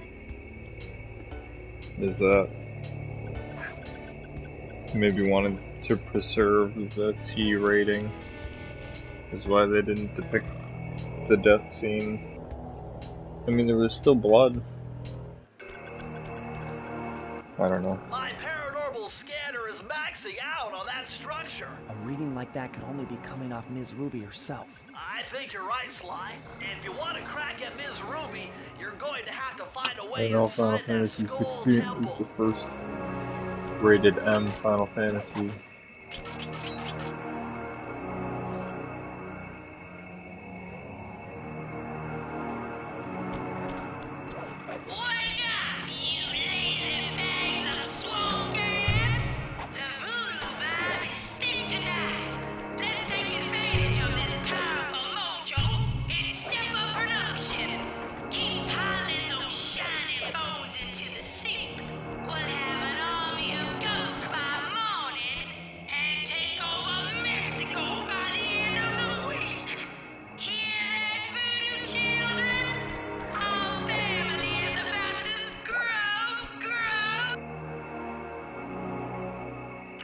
They seem to have this gate locked up pretty tight.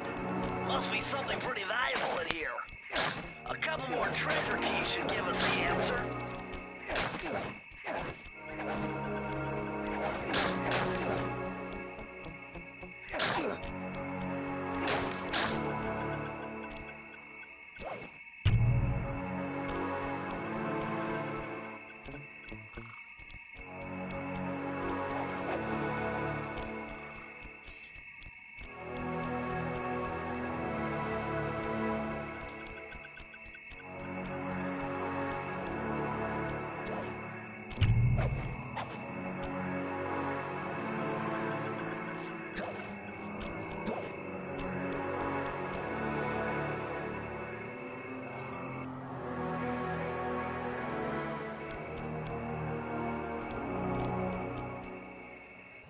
What's with this industrial strength voodoo gate? Miss Ruby must really be trying to keep something out. Or maybe she's trying to keep something in.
Oh, for sure.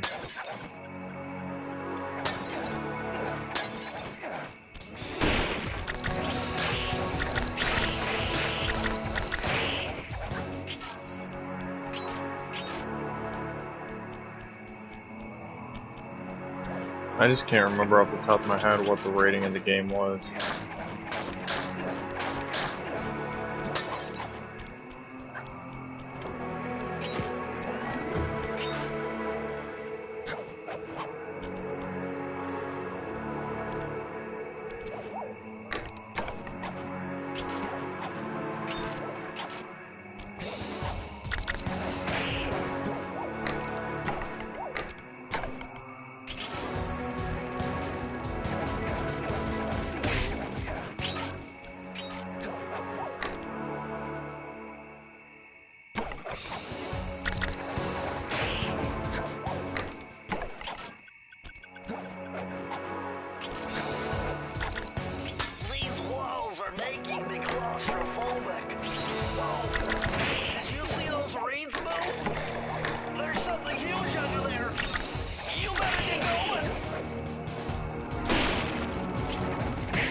I mean, Final Fantasy 16 was rated M, and they still just implied that 5, and what the fuck is her name?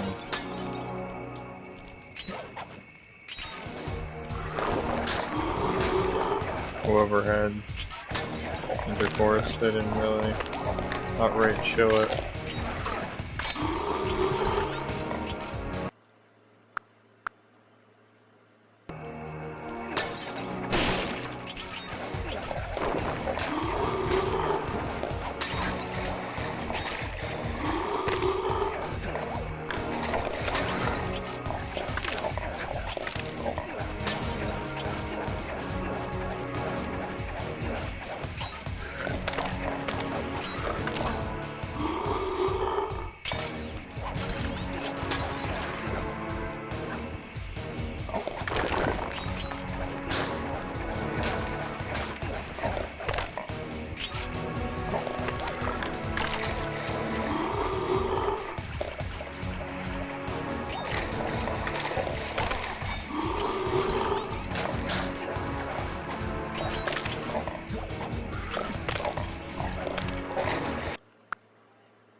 Why can't I remember her name? I had to overcome some personal demons to get the answer to this one. Try 4, 4, 4.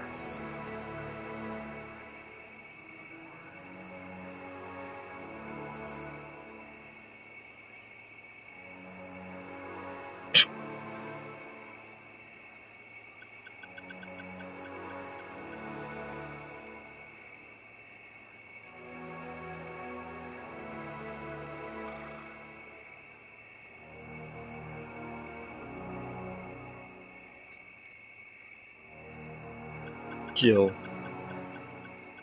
I knew it started with a J.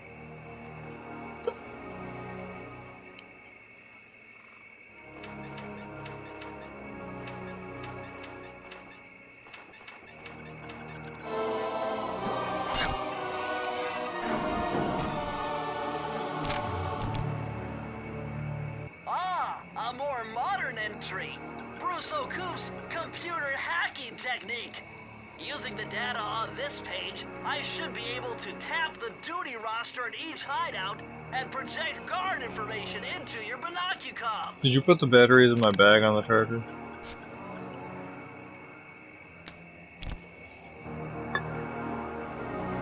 What's wrong with you?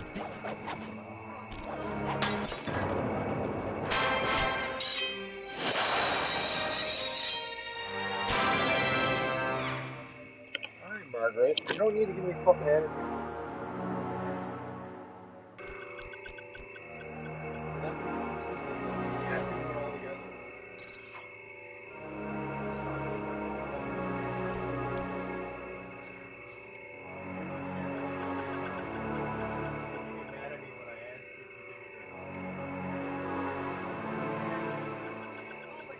Stop forgetting.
Yeah, I mean, it would be cool if they showed it.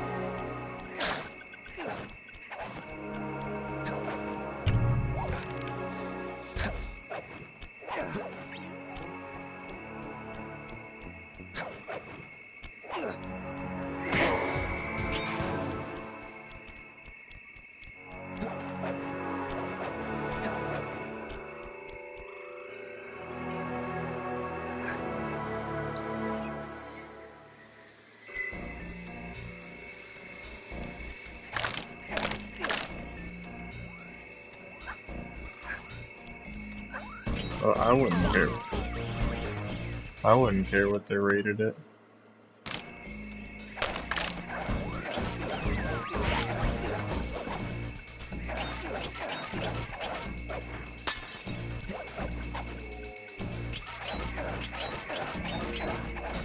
Sly, you'd better be on your guard here. My paranormal scanners show this place is really haunted.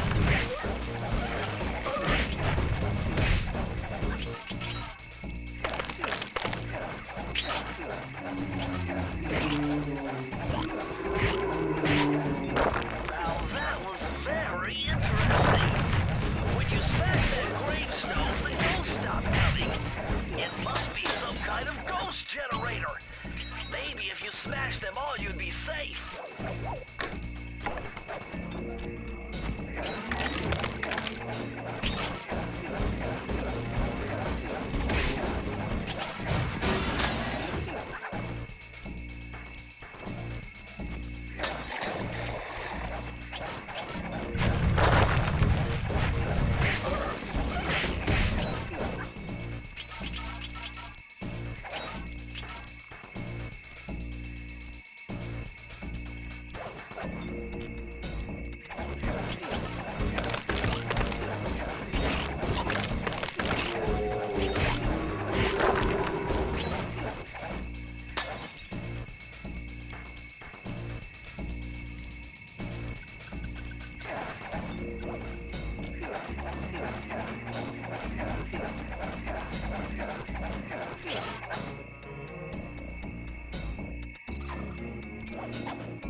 Oh yeah.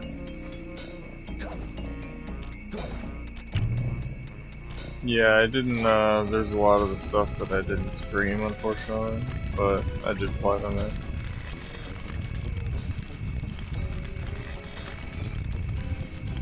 I didn't stream, like, preparing for, like, how I wanted to get the platinum to pop.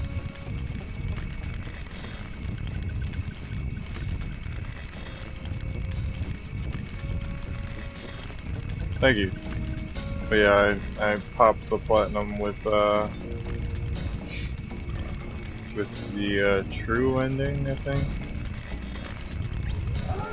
The special ending, whatever you want to call it.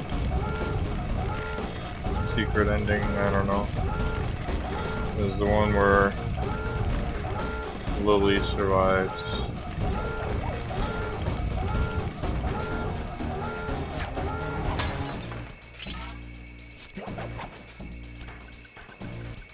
And you also defeat Mother Sphere.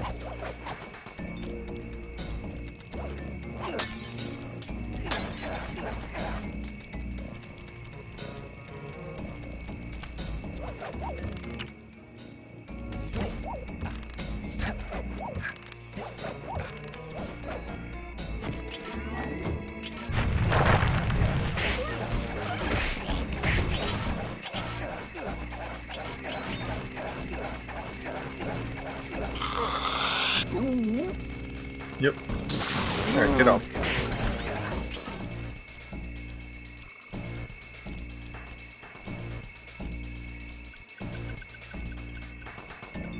Yeah, it was really just collectible bullcrap and prepping to get the specific endings in a specific order.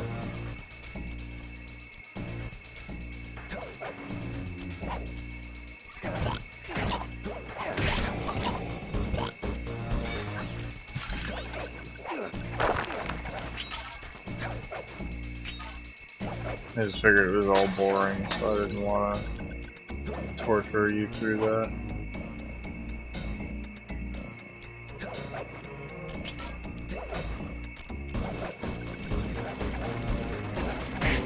It probably was.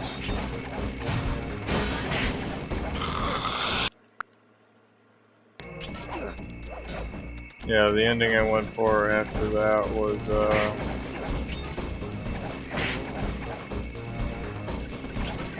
you took Adam's hand, but Lily died, and you had to fight. The final boss was the machine that Lily was inside of.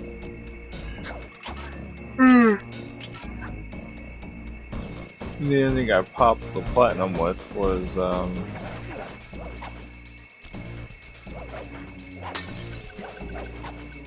same ending where you take Adam's hand and turn into Nativa, but Lily has the hacking code, so Lily survives and is able to get out of that machine before it crushes her, and you still end up having to fight against an army essentially that Mother Sphere had brought to you after the ending. Oh shit. To kinda get rid of you.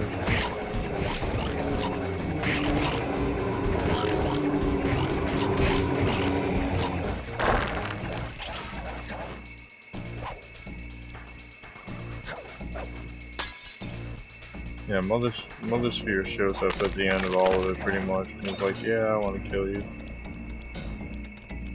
I missed 2. 4? Shit. Fuck are they?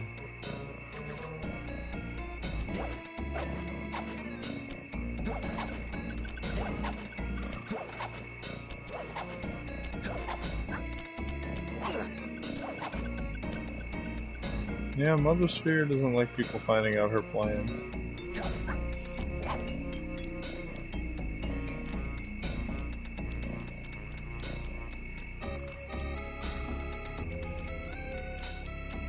I figure you would like when Mother Sphere shows up because she almost looks fairly identical to that purple-haired chick that annoys the crap out of you.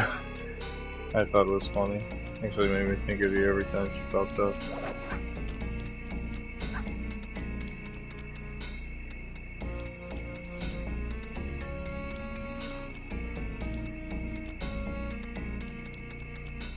Where the fuck are these other 4 clues? 4 clues I'm missing, goddamn.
I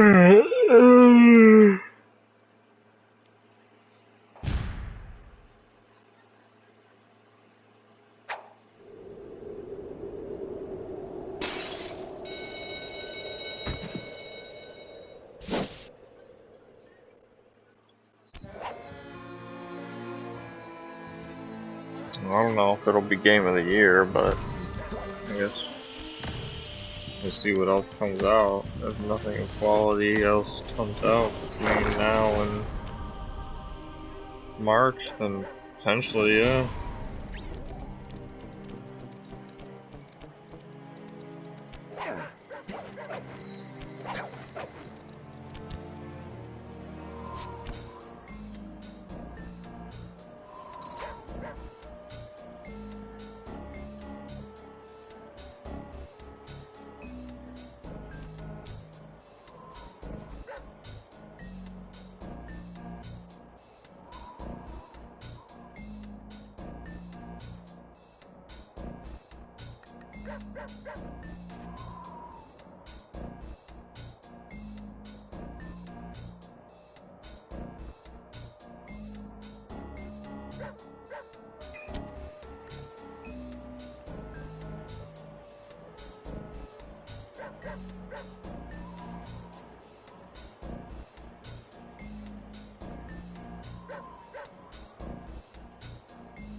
I'm gonna have to hop off though for the night, but I should be on tomorrow. I don't think I have to work my second job, so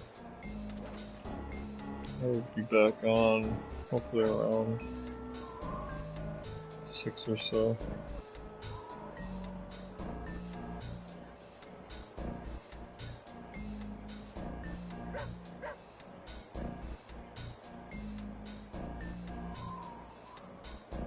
Well, I think we all were.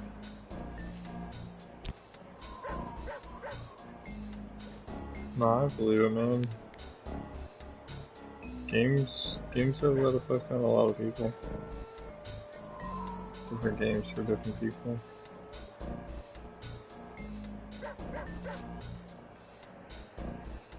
No, I don't. I mean, I know it's a mixed bag, but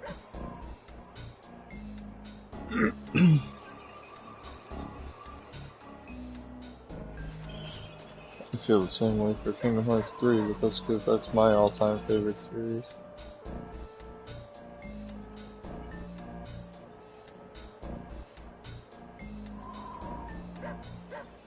Honestly, the Remind DLC? That's what was life-changing for me. And the secret endings and all of the new lore that we got through Union Cross and Dark Road.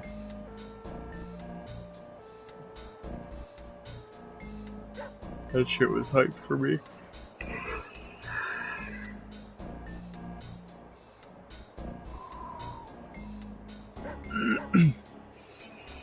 Yeah, Remind was sick.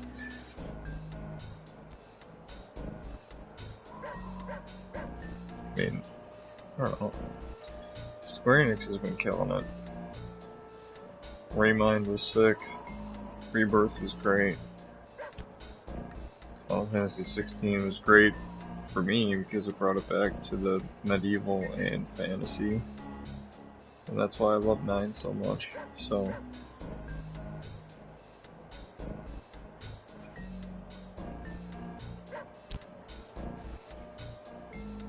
when they finally announce the Final Fantasy 9 remake, that shit's gonna change my life forever.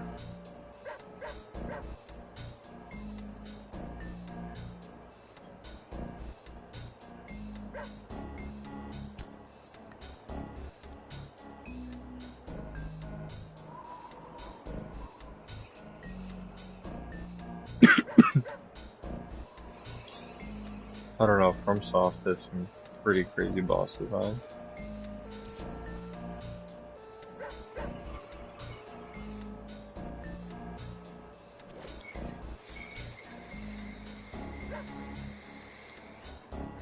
Yeah, exactly.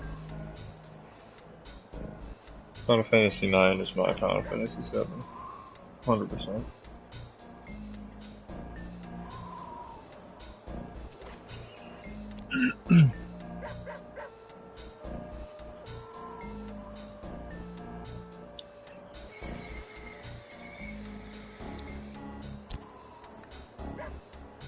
I don't know what it is, man. Maybe because I've always loved medieval stuff. And then Dragon Ball was a huge part of my life too, so maybe that's why I like humanoid characters with tails. Fighting, Goku.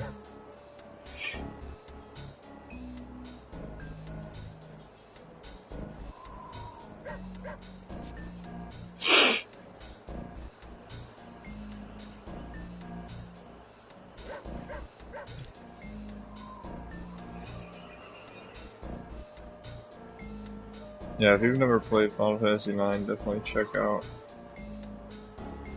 the Steam port on the PlayStation Store.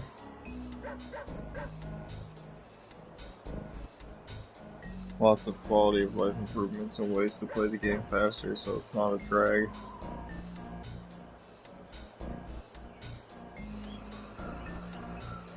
Oh no, I wasn't trying to say that. A lot of people drew up Dragon Ball.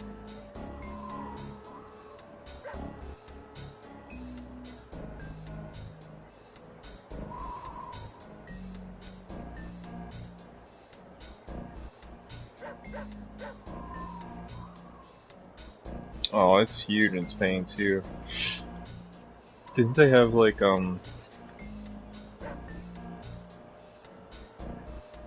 they had like some outdoor Coliseum or something in Spain, I think, or maybe it was Spain or Portugal? I think those are different places, I'm not really sure, but it was somewhere over there, I believe, or maybe it was even just Mexico. But I want to say it was Spain, where they had that like huge Coliseum, and they put up this huge like projector screen type thing for the last episodes of the Tournament of Power.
I don't know, it was huge on Twitter when it happened.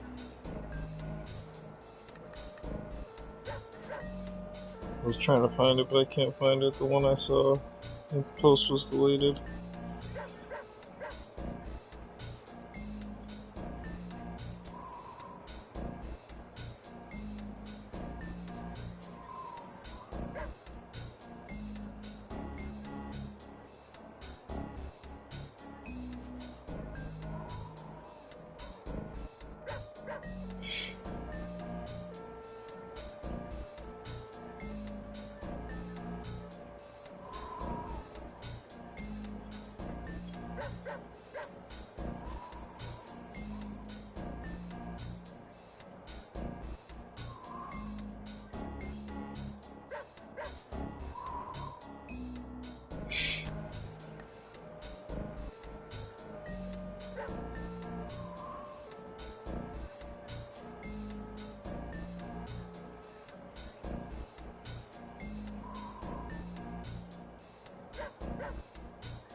Well, I guess they were just like plazas and stuff. This Reddit post says in Mexico there were government-sponsored public watch parties for the final episodes of Dragon Ball Super. They become so popular Japan had to send a formal diplomatic notice commanding them to stop, which they didn't.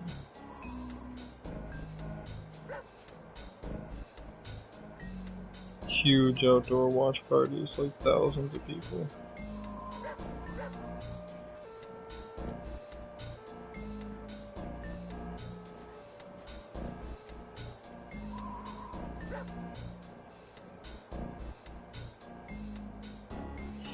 Oh yeah, dude, it's insane outside of America.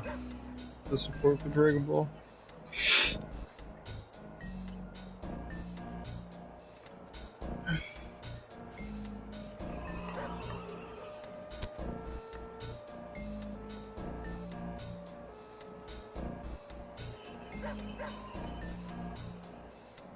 Yeah, I don't know why I thought it was Spain, but it was Mexico. My bad. I feel like a prick now.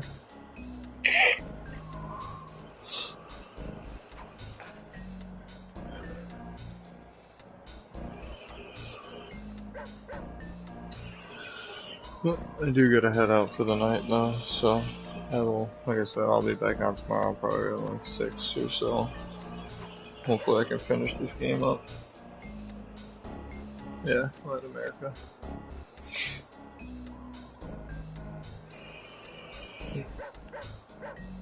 Hopefully I will see you tomorrow.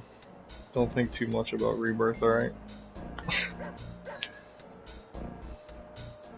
Once we get some more trailers, you know, then start thinking about it again.